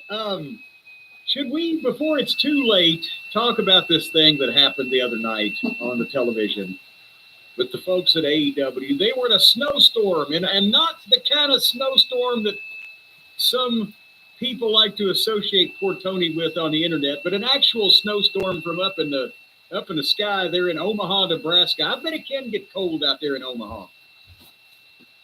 And they apparently had transportation difficulties. And some people, had to make other plans, and some people may not have made it. But here's the thing. Everything that we're going to chastise them for on this program, which was March 19th, if I didn't mention the date, they meant to do this. This was not like, oh my God, it's a snowstorm. We haven't got our people here. We got to just throw something out there. They advertised the shit that came off in large part here. They meant to do this. Brian, you got to keep that in mind. This was on purpose. Not because of an act of God. I mean, most of these matches, like you said, were announced in advance. I don't remember if the AR Fox one was. Well, I mean, I'm talking about the main. Oh, the Moxley Copeland thing? Oh, yeah. Yeah, as offensive things go, well, the main parts of this program, which wasn't AR Fox and Will Ostrich or what, the main parts of this program were intentional. And they open up in the snowstorm in Omaha, and the first thing you see is Pockets. Here he comes. And then the second thing you see is our new friend, Hong Kong Phooey, Spitball Bailey, the Dollar Store Steamboat. He's so small on his entrance, they had to use a telescopic lens, Brian. It's like he was right next to Alpha Centauri. That's the only way we could see. What the ridiculous fist in the hand pose is he wearing on you already? The smile, the pose, the weird, dorkish look, the minute physical appearance, he's like, I hate to say this, but he's like if Kenny was even more unappealing. He does more of Kenny shit, and he's smaller. He's like a little nugget Kenny. Like I said, I'm looking forward to your future reviews of his matches, the way it's been going the last couple of weeks. But Christ on a cracker. I go back to what I said previously. I wasn't joking. I think Tony should, as a way of branding and just a way to differentiate yourself from WWE, should really go for having a middleweight division and putting a lot of these guys that when you watch them on TV in the ring with a Mark Davis, who's gigantic, it just, again, I know early UFC, small guys can beat big guys. I get it. And David versus Goliath. There are lots of booking for the years. However, if every guy, Orange Cassidy is just about the same size as Speedball Mike Bailey.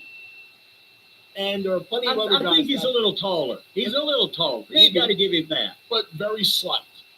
And there are a lot of people like that. Jack Perry. There's a lot of people in AEW that. I forgot about him.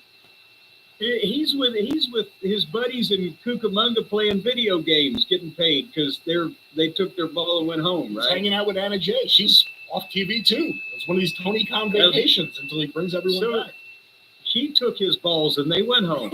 Maybe so. The thing is, okay, and you bring this up. You Pockets. You got Hong Kong Phooey. Here comes Mark Davis. His ass weighs as much as all three of these other guys. And then here's Ricochet. So it looks like Mark Davis brought his 3 delinquent children on a field trip.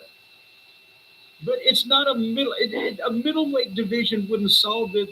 Conor McGregor, I don't know what he's weighing in at these days, but he's got some heavy, 180 pounds or whatever, than this fucking grinning simpleton playing, again, a cross between Ricky Steamboat, Bruce Lee, and a video game character. And they have a 4-way where the winner gets a shot at what title Kenny has. He just won a belt, one of the belts. International. There you go. And it's a 4-way to get a shot at that against Kenny, where you've got, 3 gymnasts and a fucking behemoth. And they go into the phony choreography, and I wasn't going to figure, let's see what the rest of the program holds for us, because if I treated this like real pro wrestling, it would take me 2 hours to pick it apart, because I would do it like we would do it in a wrestling school class. But actually, I wouldn't do that in a real wrestling school class, because I would fire everybody involved in this after the first fucking minute. But again, finally, they do a deal where Ricochet and Spitball both pin Mark Davis.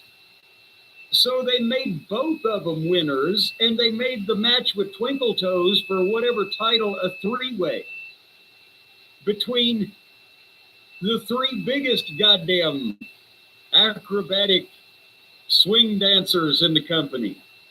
So can you imagine the silliness that's going to be on display in that show? But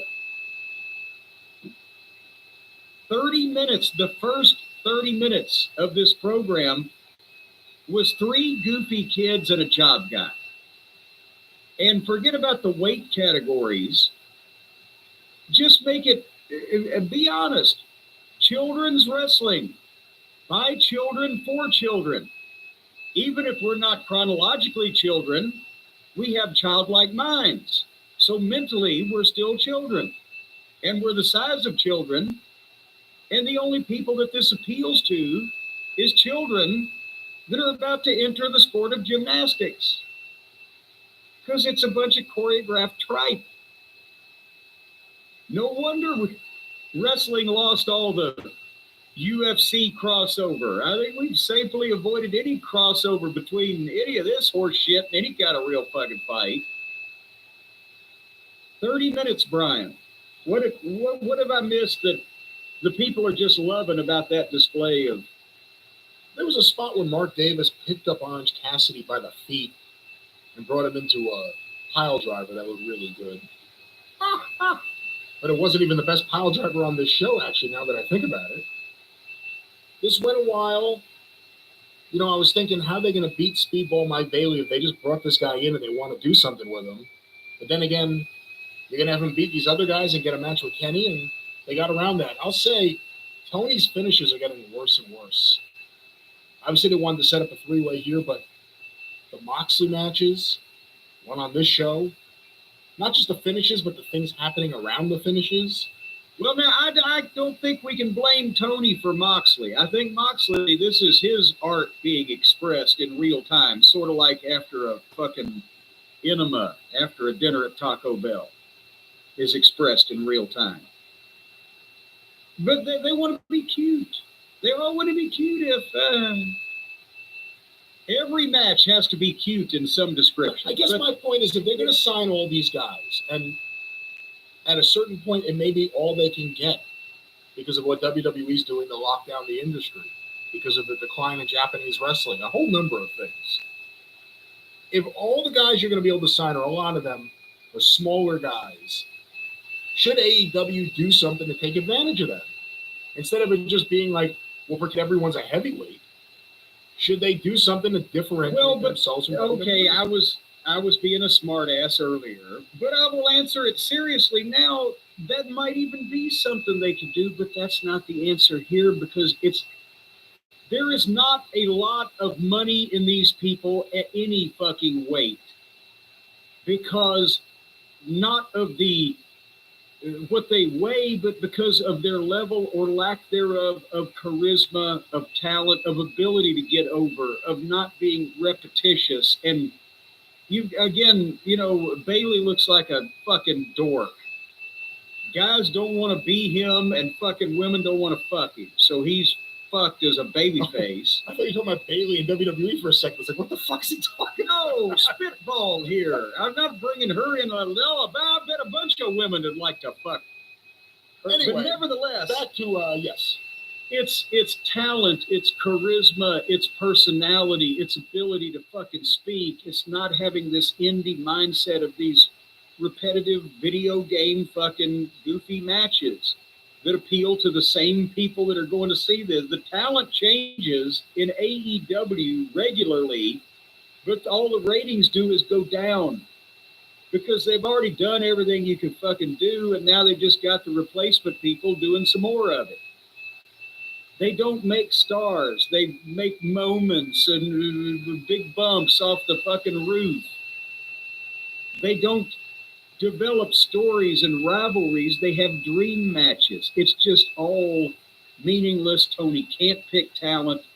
Inmates run the asylum. So it doesn't matter what size they are. They're all going to have the same problem. They do the same shit as everybody else does because they're all a bunch of indie fucking wrestlers. Outlaw, as the old saying goes. And they can't be told that they don't know every fucking thing.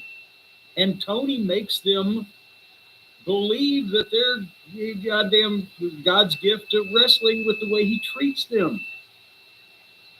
Well, Jesus Christ, the money that he's paying people that don't even show up to work, or that he flies in from other countries for 2 or 3 shows a month, and they don't make any difference. It's the same it's always been, or less. Less crowds in the house shows, less people watching TV, same kind of thing on the pay-per-view, because that's the real litmus test. Those people would rather not pay their rent than buy these pay-per-views. So, yeah. And I just told you I'm sick of the 3-way matches because they set up the Roman, Punk, and Rollins one, and the Rhea and Io and now Bianca one, and now here's this.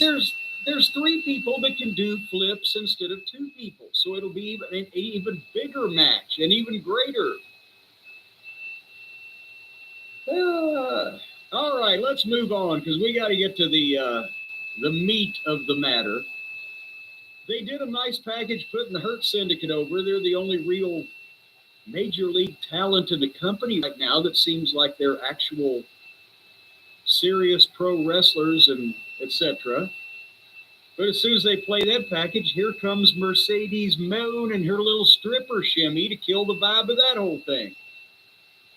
But in this case, Brian, she was the experienced veteran of the piece because she's defending the women's title of whichever description against Billy Starks, the teenage prodigy from Louisville, Kentucky. I've never run into her at the post office. I think she lives down in Shively. I probably never comes out to this part of the county. I don't know. Well, this did nothing to dispel the notion that this is children's wrestling. Mercedes, I know she looks like a skinny Honey Boo Boo. Now think about that. Mercedes, I mean, she's not as portly as Honey Boo Boo was, but she's dressed in with the hair and the fucking spangles like she's going to one of those little darling children's pageants. Are you talking about Mercedes or Billy Starks? Mercedes. Mercedes is all dressed up in all of the glamour and the spangle and everything, and she's about 110 pounds. I don't see the Honey Boo Boo connection at all. Billy Starks, she's a kid. I don't know if she's ready for national TV yet. She has poor posture. She stands with her head drooping over. Is it scoliosis? I don't know. She needs to stand up straight. But the point is, you know what? Billy Starks, right now, is she 20 years old or however old she is?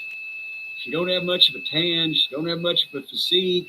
She's not very old. She's not full grown yet. She might do good on the indies, but do you put her on national TV as a prodigy?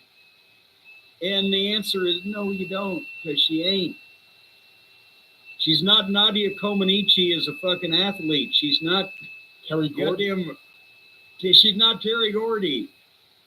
Because the WWE has Rhea Ripley against Bianca Belair. AEW has Billy Starks against Mercedes. It's just visually, this is just not national television. And they both almost killed each other at one point or another. Old Billy dropped Mercedes on her fucking head once. Did you see that one spot in the way they shot it? You didn't see the exact landing where she kind of just shoved her right under? I thought Mercedes was down to her head. That was the head fall in which I was speaking of. I mean, she tucked her just in the nick of time, but there was not a a lot of room for error, let's say. And it probably just jarred her a bit anyway because of the impact. But Mercedes won, and we were 50 minutes into this television program from seeing the four-way nonsense and the exhibition with the teenage participant. And then we got to see a promo with the Outriggers giving a pep talk to the Omaha Mavericks. Did you see that? It wasn't like the fucking footage you see where Ric Flair walks into the fucking room with the NBA team or the college team or whatever, and everybody starts going, woo, and they're all gathered around and he's the center of attention. These two Nimrods are just running through the locker room, firing everybody up, and the players are looking at him like, what the fuck is going on here? Did you see this part? I did see this part, and it was timely. The Omaha Mavericks just played the St. John's Red Storm, and the Johnnies destroyed them 83-53. They're done with their season. Thank you, Outrunners. But I mean, because they were in town. First round of the tournament. Did they say, we're going to get some famous pro wrestlers to come give you guys a pep talk, and then in walk these guys because they're in the building the next day or whatever, and the ball players went, what the fuck? Well, I'm sure there have to be some wrestling fans amongst them. Usually in every locker room there are wrestling fans, and you have to figure if there are wrestling fans, some may be aware of AEW. So there's a potential chance that they were already fans of the Outrunners and said, how would you guys like to take a trip to Omaha? That's a lot of thinking and thought. No, they were there because they were in the building the next night. They were in town. AEW, all the top talent was busy.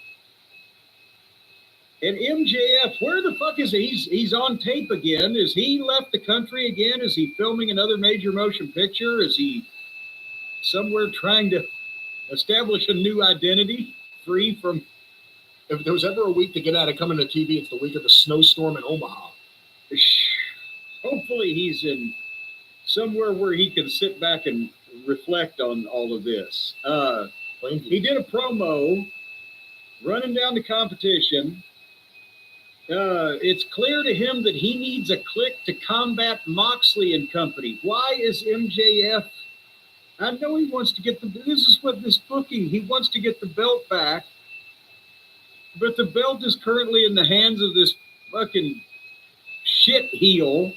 I mean, he really is the shits, but he's a heel. MJF is supposed to be a heel, so he's going to go to other heels to help him fight the fucking heels. Is it any wonder that nobody gives a fuck for these baby faces between Nerdface off Leave It to Beaver, Bailey, and the rest of these goddamn ineffectual twits? All the heels are the interesting ones. So he's going to have an answer for MVP next week is MJF. And then the 9 o'clock hour came, and Brian, this is what I was talking about earlier in the program. They put the garbage in the middle to try not to leave the people with a bad taste. Or do you think that Dick the Boozer finally got smart and figured nobody's going to watch the end of the show no matter what, and I'll get blamed for it, so we're going to put this in the middle? Which of those hypotheses would you support? I think this is a match they've actually built up for a few weeks, and they were smart enough to know that if they put that match at the end of the show, it will die no matter what at this point. That's the way you train your audience. So they were going to try to get anything out of this. They had to do it here at the 9 o'clock hour. Let's put them at the top of the 9 o'clock hour and see if we pick something up from the curious. And then Moxley, he's walking through the parking lot for absolutely no reason. It wasn't snowing at that point, but there's snow on the ground. He's coming into the building from out in the parking lot, but there's no vehicle that he has obviously left. What, did he just walk up at that moment? What sense does this make, Brian? He's not coming from anywhere.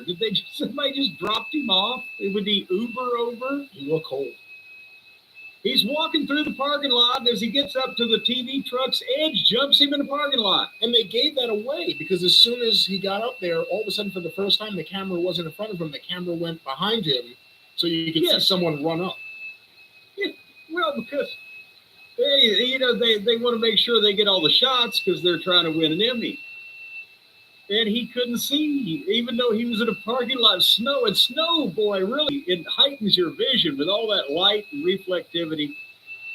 So Edge jumps into the parking lot. They fight walk into the back of one of the semis where they have a fake fight with things in the semi. And then they take a bump out of the semi and they fight walk into the building where the cameras are waiting to pick them up because they obviously knew this was going to happen.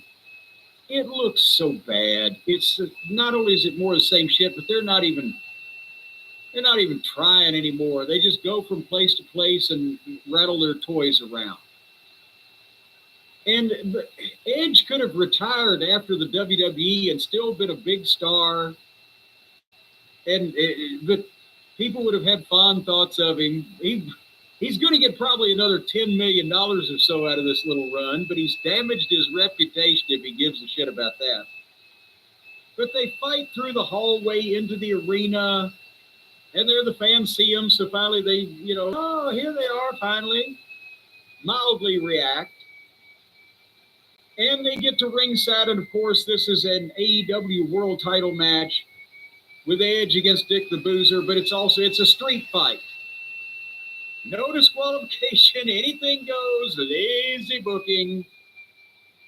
And again, they're on the floor. And the pace is not blistering, but they're fighting on the floor. And the fans are either staring or they're trying to take a selfie of themselves with the fight going on in the background so they send to their friend, yeah, look, I'm here. Or they're kind of giggling. This is supposed to be the world title and two of the biggest main event guys they got.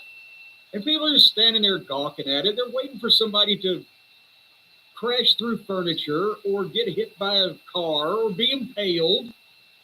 Then they got the garbage can and was it a kendo stick or a cue stick? It wouldn't make any noise. It looked solid.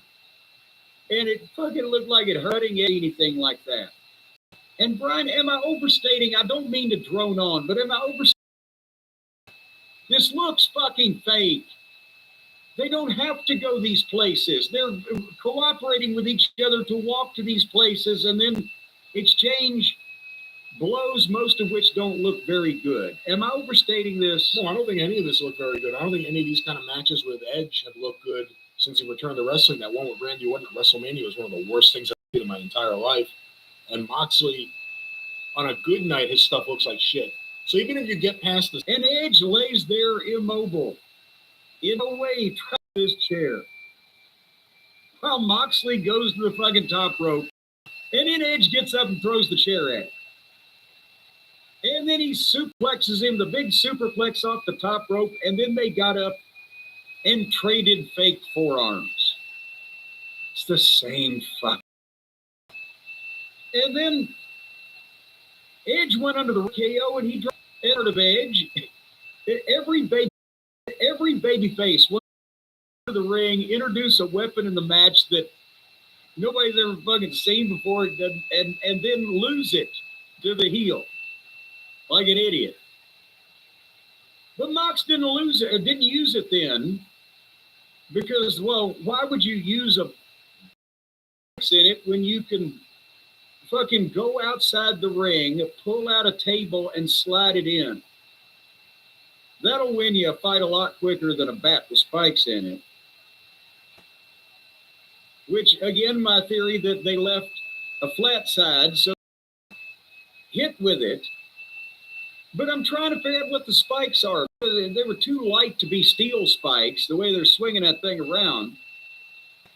But they didn't look like rubber. Maybe they're plastic, I'm thinking. And just then, Edge grabs Moxley with the bat laying on the ground and gives him a suplex, and Moxley lands back first on the bat, and the spikes stick in his back. When hello fucking dinner party or some bullshit. That's my favorite album of theirs, Juggalo Dinner Party. Well, they did have good horse deodorants. But again, the idiot took a bump on sharp plastic spikes, if that's what indeed it happened. Hold on now, there's more. Suddenly, here comes Wheeler Useless, and he runs in and gives Edge the big knee, and then he's trying to pull the back out of the back, and he can't. So then suddenly he jumps out of the ring, runs around. Implications here momentarily. In the middle of this, now they just completely lost track of what the fuck's going on. Because it's supposed to be a world title match, but now this other guy's come in and knocked out the challenger, and the fucking champion had a goddamn bat sticking out of his back. And then here comes Claudio and Pac out and beat up Edge right in front of the referee because it's no disqualification. So they get in the ring and they repeatedly double team him. This is what pisses people off. That's what causes the groans, even among smart fans. That's what you told me earlier, but I didn't. Yeah, no, when they first started pulling it out, I saw the skin kind of come up. That's when I was like, I'm going to leave the room for a few minutes. Yes, it was like pulling a guy out of barbed wire, whatever. Whatever, but then I watched closely because I don't give a fuck about this guy. He's an idiot. But I wanted to try to figure out what kind of material they thought they could get by with making spikes out of. And then they got the concerto. FTR comes out and beats up, and now the bat has mysteriously disappeared, even though that seems like that would win any fight anywhere. But that's disappeared. Now something fucking guy in the match, then the wrestling has allowed somebody else to help him. And subliminally, that's wrong psychology. So, but they had to give Moxley that so that Moxley could get up after a pile driver. And then Edge speared Moxley through the table. Great looking pile driver. Great looking pile driver. Yeah, and Moxley was on his feet within seconds, standing in front of the table that Edge was supposed to spear him through. And then cover 1, 2, and then Marina Shafir shaves the day by beating up Marina Shafir. But Sabian comes in. Have you lost track of who's involved in this match yet, Brian? Not yet. Pip Sabian comes in and Edge spears him. But when Edge spears him, Nick Lane rolls in and gives Edge the Cody cutter. And then rolls out and referees and Moxley covers him 2 count. And then Moxley gets the choke. And the referee stops it. He just choked him out again. At least that would have been some kind of fuck. But he gets him in a stationary hold, walks out of the ring, he blows off Cash. So you had 1, 2, 3, 6, 7. You had 7. No, I forgot. You had 10 people interfere, or was it 9? After a guy was impaled by a fucking spiked bat. And now the baby faces in the same segment are turning on each other, where the heels are trying to fuck some of the heels in the. It's sad. So sad. It's a sad, sad situation, and it's getting more and more. Moxley people want to kill me. And now all those people realize I was right. He's the worst wrestler on the planet, and his instincts to do stupid stuff. Complaining you did about the pizza cutter spot during the Domino's spot or commercial, whatever it was. To me, I would rather have people see that than if they tuned in and saw that board sticking out of his back as it's being yanked and the skin.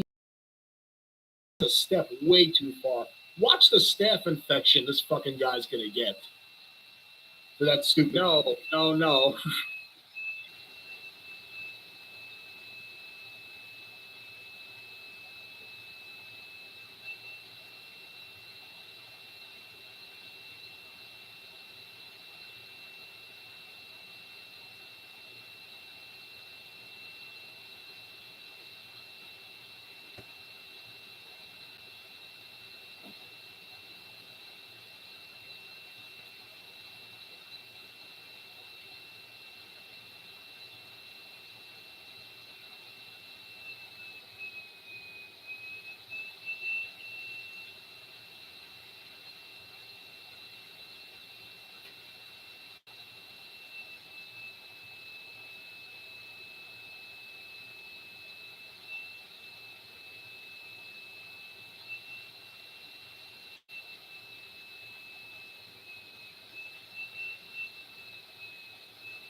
wrestle, huh?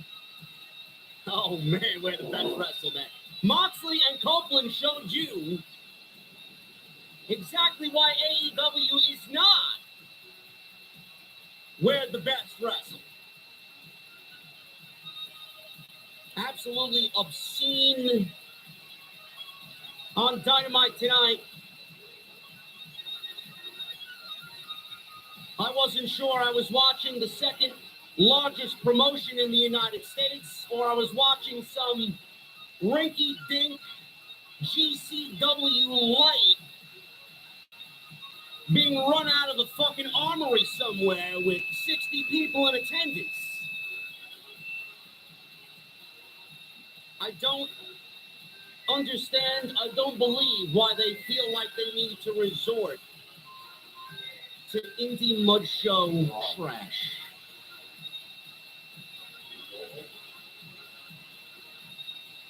Our boy Trevor, he thinks he won tonight. He may be going to the pay-per-view, but that doesn't mean he's going to win. He basically won, only to lose to Kenny Omega. And the women main evented tonight, Megan Bayne and Chris Statlander. We'll talk about it. Ladies and gentlemen, it's been quite a week.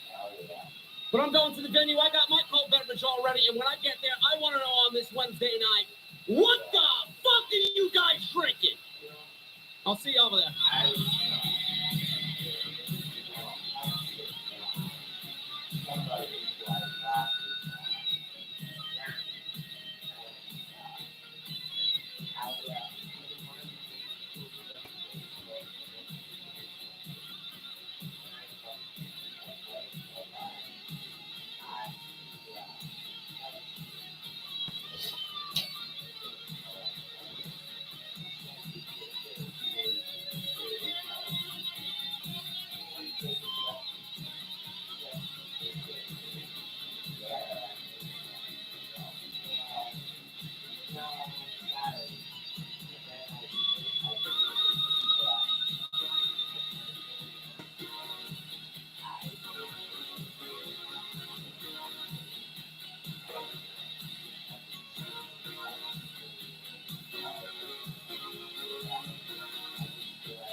fucking a goddamn charisma machine. How? How has Nick Wayne not come out of this better than when he went in? There's no change whatsoever. The only thing that changes is the amount of years he's been on this planet. That's it. No growth, no star power building AEW. The entire company is surrounded by greedy fucking stars in the locker room who don't give a shit about the growth of the company. That's it. I mean, how could you look at it any other way? You can't. We're at a point right now. They've been together long enough. People should be clamoring for the Nick Wayne face turn to get his comeuppance on the asshole Christian Cage who treated him like shit over the last year or so. Nobody cares. Nobody cares because, Jesse, they haven't told a fucking story. They went from patriarchy, staying together, off TV to maintain the mystique of the contract, ultimately to him failing to cash in, and then Nick Wayne, after months, getting angry at Christian, but no tension, no dialogue, no teases, no journey to get there. They went from point A, months of nothing, to point B, and then they expect us to care about a Nick Wayne removal from patriarchy and a potential Nick Wayne babyface turn. Nick Wayne should be one of the youngest babyfaces to break out because of the relationship that he's had with his mother and Christian Cage in this entire ordeal, and they've done nothing to build his star. Zero. So why would you expect me to care about Nick Wayne coming out of the patriarchy? You know where he's going? He's going right to fucking Rampage. And you know what? Rampage doesn't even exist. Whatever's below fucking Collision is where he's going. It's awful. And it's fucking sad that this company does not put a priority on building new stars and telling stories. And this is exactly why we complain every single week. Just that alone. Yeah, they're not. All of these veterans, these seasoned veterans who know how to work a crowd, who know how to work a story, who know how to work a match. They know how to do every fucking thing. These guys have run this business collectively, for a few decades. You're not using them properly.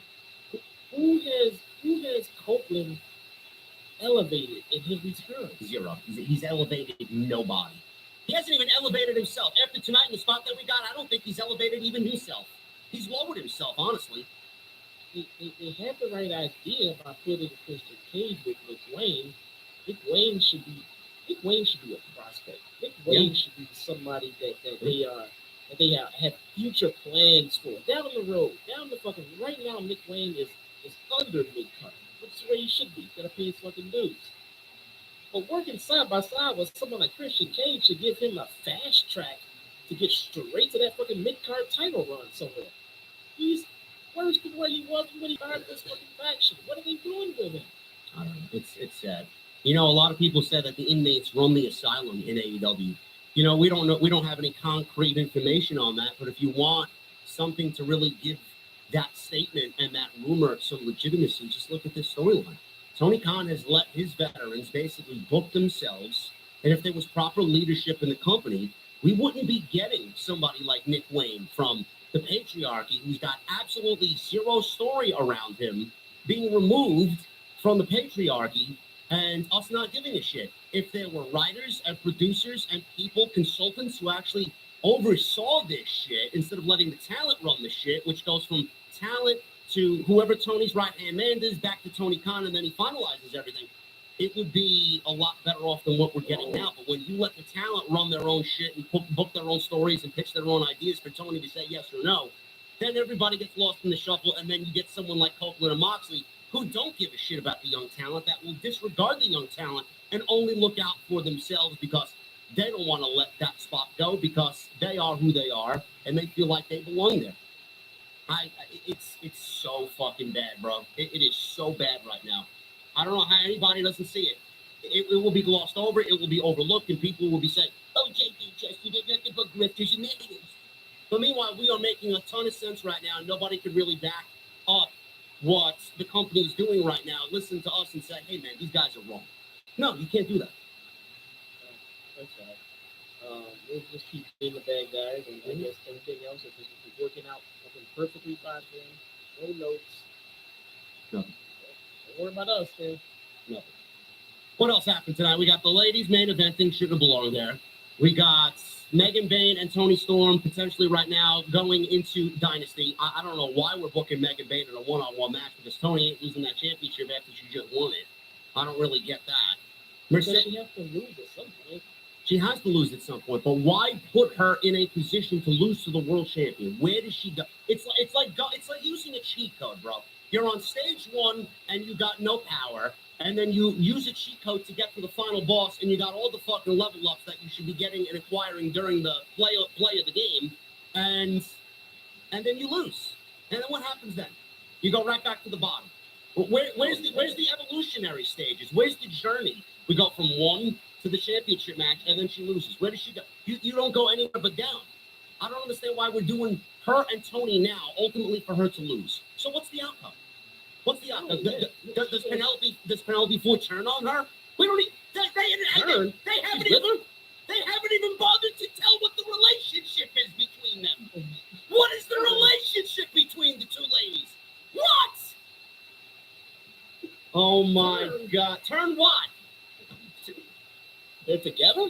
I thought Penelope was out there just witnessing the match and spectating. I don't know what the fuck she's doing. They can't even be bothered to tell Megan Bayne and Penelope Ford's relationship. Why are they together? Well, how did they come to be? We haven't even heard a fucking word out of Megan Bayne's mouth yet. Is she going to cut a promo on the way to Tony Storm? I would hope so.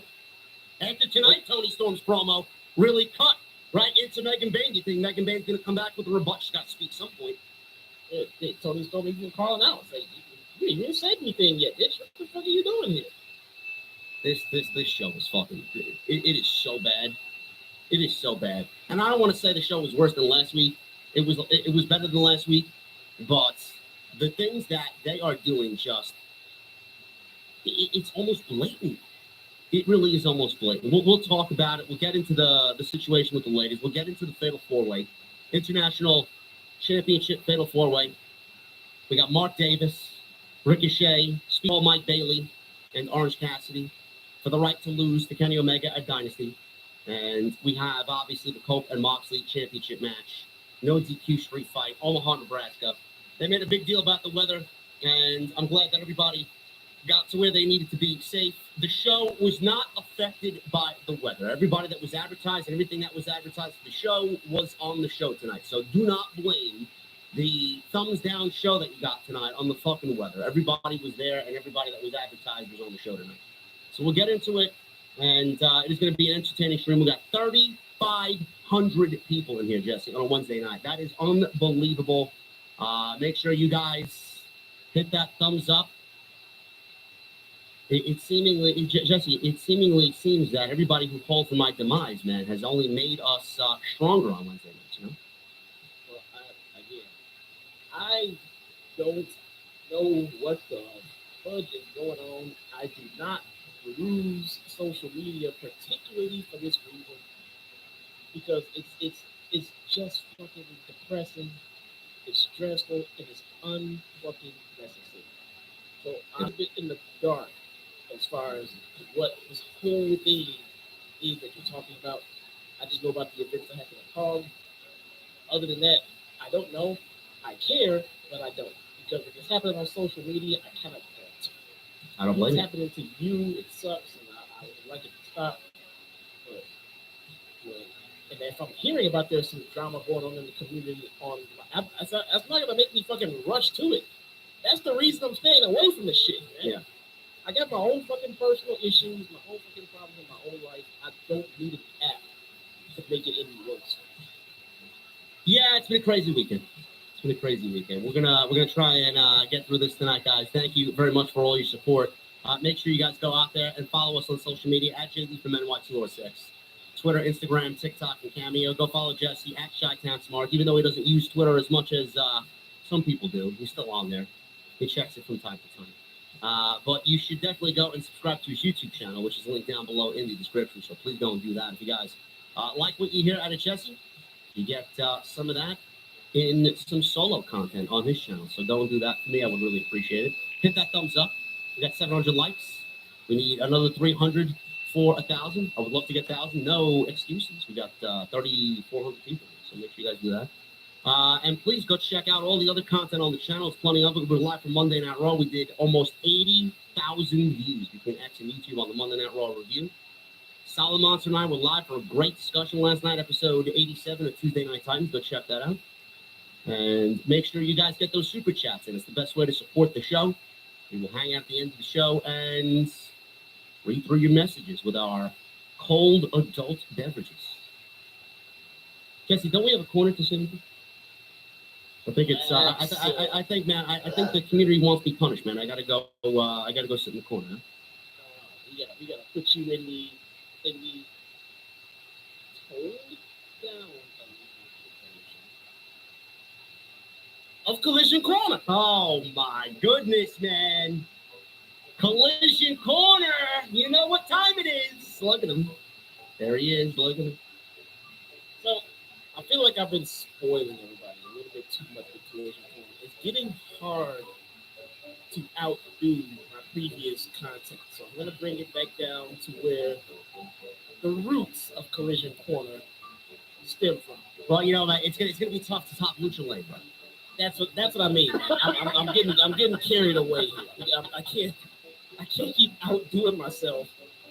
So I'm gonna get back to the basics. I'm gonna get back to what Collision Corner was meant for, and then when we get something that can break the mold, we'll get back into the excitement of new sections. We're getting new sub factions here in Collision Corner. We gotta fucking calm down a little bit.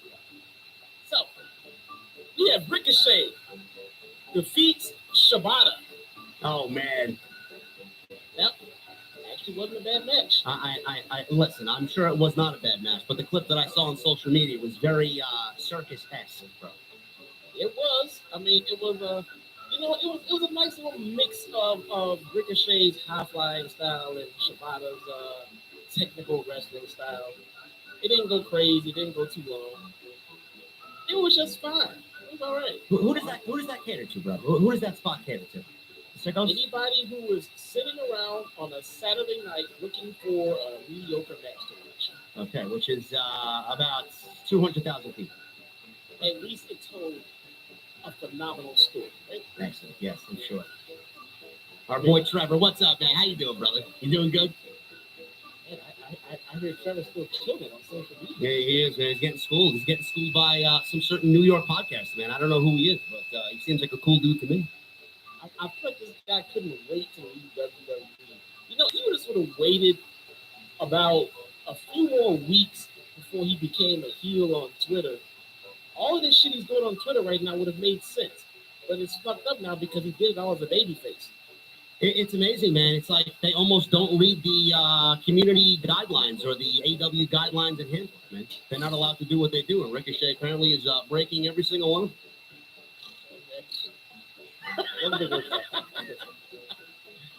That's what's important. Yeah, Powerhouse Hobbs defeats Griff Garrison. Who? Exactly. He's still there. He still has a job. But I will say this. About Griff Garrison. I have a spot for him in this company, on this show. Oh yeah, where? I'm being dead serious right now. I think Griff Garrison needs to get recruited and transformed by Julia Hart, former cheerleading buddy. Sure. It's something for them to do. They can replace a body that they just lost in the Wolfhounds, Hells of Black, or whoever the hell they are now. Make Brody King the leader. Make Griff just down there in the be something interesting. I remember watching Griff Garrison on Dark. I was impressed. You're asking them to use their brains, bro. I don't think they have it. Yeah, I'm serious. I would bring Griff Garrison into the same faction with Julia Hart. Julia Hart recruits him, changes him from this fucking whatever the fuck he is now into something that they can work with Brody and Buddy and her. I actually thought about that watching Collision. Remember the Varsity Blondes, bro, with Brian Pillman Jr.? I do. Do you imagine everything what Griff Garrison thinks of Lexis King and NXT now? How much happier he is? Probably looking like, wow, I wish I should have known what I would do. Oh, I man. actually do. They won't do that. That makes too much sense. So let's move right the fudge along. We have Mark Davis. Oh boy. Mark Davis defeats Mark Briscoe to advance in the Why Is This Even Happening Eliminator Tournament. You know, I'm not going to shit on Mark Davis too much, man. We'll get into what Mark Davis did tonight. He actually impressed the shit out of me tonight. So Yeah, he did the opposite of that on Saturday. Top Flight and Hologram defeats Shane Taylor Productions, which led me to once again question, why does Shane Taylor have his own company? bro, why does Hologram have so many friends, bro? It's like Will Hobbs. Now he's teaming with Top Flight. I mean, how many tag team partners does he have? Do you have a hologram mask? I do. He's one of your friends. All right. Megan Bayne. Oh boy. Megan Bayne defeats Thunder Rosa, proving that she has bigger ovaries than her. Megan Bayne has a bigger bank account than her boyfriend as well. So there you go. That's not relevant at all. And, well, Thunder Rosa cut a passionate promo about how she was going to go out there and destroy Megan Bayne, and she has bigger ovaries than her. So in the bigger ovaries stipulation match, Megan Bayne won. Wait a minute. This was actually said. Ovaries was actually said on Collision. I do not kid. Oh, I thought that was just something that you had lived into the fucking script there. No. Oh my god. This was the match for the biggest ovaries. Okay. Yes. All right. True story. All right. Poor Thunder Rosa. I hope she gets out of there ASAP. And in the main event, we have FTR defeating the Undisputed Kingdom in a really good match, actually, that was ruined by the distracting and annoying commentary of Daniel Garcia and Adam Cole. Adam Cole was distracting and annoying on Saturday night. Wow. I mean, that doesn't really bode well for his streaming career if he wants to go full-time stream. Doesn't the commentary team sound bad enough with Tony Schiavone? Now you got to add those two guys? Bro, Adam Cole did his best to try to feed off of what was going on, but Danny Garcia, wow. Man, keep that guy away. So tonight we got Tony Storm on commentary, giving some ad libs. How did that go for us? Tony Storm is fantastic. I love it, right? Fantastic. Good, fresh comments. Great comments here and there. Polar opposite is what we got when we get Danny Garcia. So Danny Garcia's TNT title reign is awful, and he's a shit color commentator. That's great. He's got no career after wrestling. That's great. Wow. Ladies and gentlemen, that is it for Collision Corner. And just so you guys are aware, I really, really, really do watch Collision, so you don't have to. Oh my goodness, man. This show sounds fucking awful. I genuinely feel bad that Jesse has to watch this shit, man. I really do. What an awful fucking show. We were driving some fucking Destiny, and I legit had to stop having fun and enjoying myself to go watch Collision. At some point, Warner Brothers Discovery is going to look at Tony Khan and say, listen, Chief, this is what you've been using our $180 million on. Shane Taylor Promotions and Hologram, huh? It's great. This guy is mid-card purgatory on Collision. This Shane Taylor. Fucking awful. Let's get into tonight's show, man. Ricochet. Speaking of our boy Trevor over here, Ricochet, Speedball Mike Bailey, Orange Cassidy, and Mark Davis in a fatal four-way eliminator tournament final to earn a shot to lose to Kenny Omega at AEW Dynasty for the International Championship. Now, this was by far, easily, the best thing on the show. This was the best match of the night, and the one thing that stood out to me on this Wednesday night. We'll build up to it, but I have an initial statement here. You know, we've given him and the story a ton of flack. You know, but I don't know what the company's plans are for Mark Davis. I don't know what they plan to do with him and the Don Callis family. Obviously, you've seen the work that Kyle Fletcher has put in. He's been just tremendous. And I really hope that the company continues to build his momentum where he does get a spot at All In. And I do believe he deserves a very big spot at All In. And I hope that it is in some way a crowning moment for him, whether it's a TNT title or something along those lines, just a definitive statement win for Kyle Fletcher. Obviously, you got him, but Mark Davis, who is Fletcher's ex-tag team partner, you know, we've given him a lot of shit, Jesse, but I feel like out of everything that we saw tonight, the breakout star for this Dynamite was Mark Davis. I thought he looked fucking tremendous in this match. He played the big man role excellent. His offense is believable. He was in there and he was mixing it up with Speedball and Ricochet and Orange Cassidy, and I thought he was the star of this match, man. So shout out to Mark Davis. He was fucking great. And the one thing that I take away from this match is his performance. Yeah, he's good. I'm not gonna lie, he didn't stand out to me as much. I mean, to be honest with you, I feel like he's trying to fill a role that Brody King was here. I can see that. Yeah.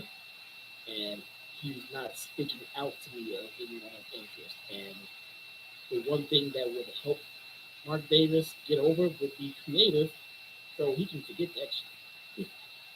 Yeah, I just wanted to let everybody know that he was a good aspect over this very predictable match, because it was either going to go one of two ways, Ricochet or Speedball. And they opted to go with both of them because Tony Khan couldn't decide which one of his toys he wanted to let play with Kenny Omega. So we will get into that. Don Callis is on commentary, and Bailey's out there. This is his second match in AEW. So just by logistics, you know that Mike Bailey's not going to lose his second match in AEW, which basically AEW backed themselves into a corner already coming into this match with Mike Bailey, only one match under his belt. So yeah, Josh. Yeah. I'm sorry. Creatively, I already don't understand how they are, and they are somehow starting to fuck up Mike Bailey. I mean, the guy just got here. The guy's had one match. Why is he involved in any kind of tournament or situation or even story, to be honest? This company are the kings of not having story. Mike Bailey is someone that right now that does not need story. All we need are matches, maybe some promo work, but I know he lacks in the promo department. But how many people do we have missing from this roster, sitting around doing nothing, who can use a bump as far as being put in a tournament like this? And Mike Bailey just got here. There's no rush. Put him in some matches. Put him in the ring with some of your best workers and let Mike Bailey do Mike Bailey shit. But why is he involved in this tournament in any way? He literally just got here.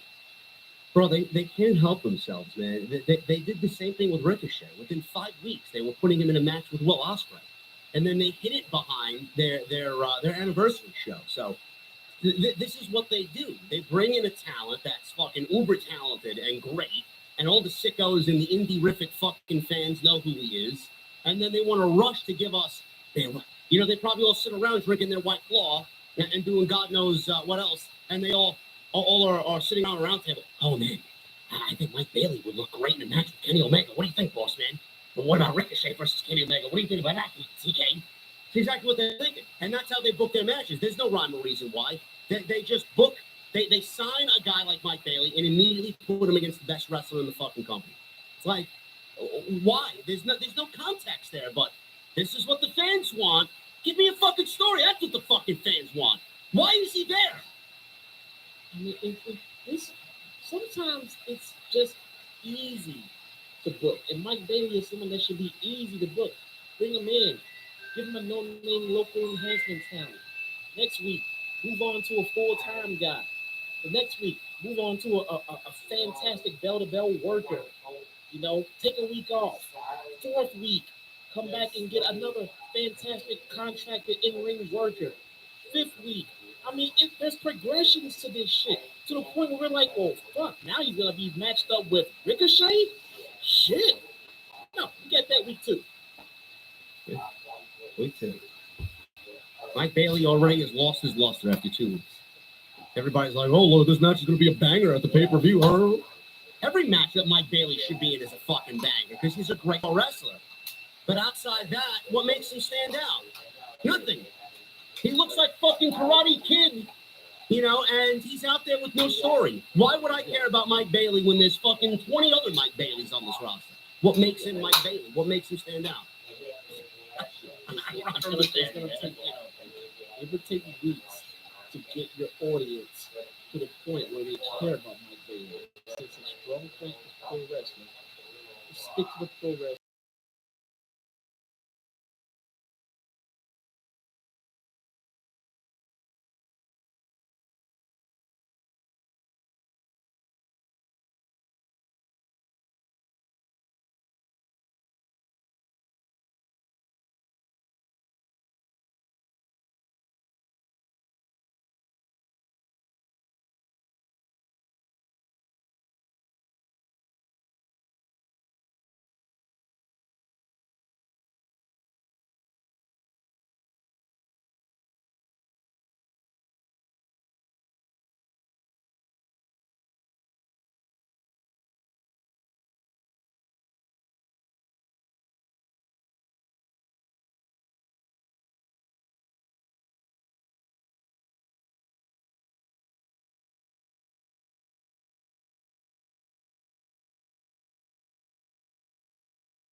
weeks now. Not one single iota of a question. Not Excalibur, not Taz. Nobody asks what the relationship here is outside of the fact that it is Joey Janela's current girlfriend and his ex-wife. That's all we know. Maybe that's the reason why. They gave us more information as to how things went on they may have given us as to why Penelope Ford and Megan Bain are Unbelievable. After we start the match, bell rings, we pick it up before the commercial. Statlander was hit with a back suplex from the apron. And we go into a commercial break. Bane hit a running Liger bomb. She looked for what she calls her F1, or not F1, F5. She calls it Fate's Descent. Yeah, F5. I feel like that's it's like it's legitimate. Sounds like a chapter in God of War. Fate's Descent. sorry, Megan, it's gonna be F5. With a female block. Statlander got free from Fate's Descent and hit an axe kick for a double down. Both ladies here were slugging it out. They get to their feet. Statlander hit an enziguri. Aubrey Edwards blatantly sees Penelope Ford trip Statlander and ejects her. So there you go. Goodbye. It could have been a disqualification. She opted not for the disqualification, but she opted to kick her out of the ringside area. Storm said farewell, sugar tits. She was on her way out. Statlander avoided a pump kick into a powerbomb and a sit-out slam for two. Statlander went for a big leaping elbow, and that led to both ladies shredding release German suplexes. Both no-sold these Germans. And then a leaping lariat by Megan sent Statlander out to the floor. Bane connected on a tope suicida. We go back inside, she had a Falcon Arrow. Goes for cover, gets a 2 count. And then we get a draping DDT and a somersault by Statlander out to the floor. Bane reversed an Irish whip and launched Statlander into Storm on the outside before laying out Statlander with the F5 on the outside. Bane told Storm to watch this. It's the most she said in all 5 weeks she's been on TV. She laid out Statlander with another F5 to win the match. Now, post-match, Storm gets up on the announce desk and taped up her right hand. She came into the ring, and both ladies start slugging it out. Security and officials separated the two. Storm clotheslined Bane over the top rope. She landed on her feet like The Undertaker would after he was clotheslined out of the ring. Storm grabbed the microphone and said, Bane is a big bitch. And she always said, the bigger they are, the harder they come. So it's time to get tantric. Bane keeps looking at her title, but not much to say. So she'll make it easy for her. They'll have a date at Dynasty where she'll make her thighs shake, her body quake, and leave with this strap on. And she's timeless Tony Storm, and she'll rip Megan's tits off. He's right. I'm told that RJ City wrote his program for Tony Storm. I could see that happening. Yeah. So we're on a fire RJ City touchdown. Well, apparently he thinks the bigger they are, the harder they come. No reason for this to main event. I don't know why they opted this and then not Tony and Mariah at the pay-per-view. Very just befuddled at that. But Dynamite tonight was better than last week. But man, oh man, they in the creativity department, man, they are beyond helpless. This shit sucks, man. I'm sorry. So there's an underlying problem with everything and it spirals into everything else that goes on, into our disagreement about the violence, into who should be champion, who should be in this tournament, who should be. It all comes down to creative. All of it, 100% of it comes down to why was this match better? Creative. But why did this violence make no sense? Creative. Why does this booking it's all fucking creative?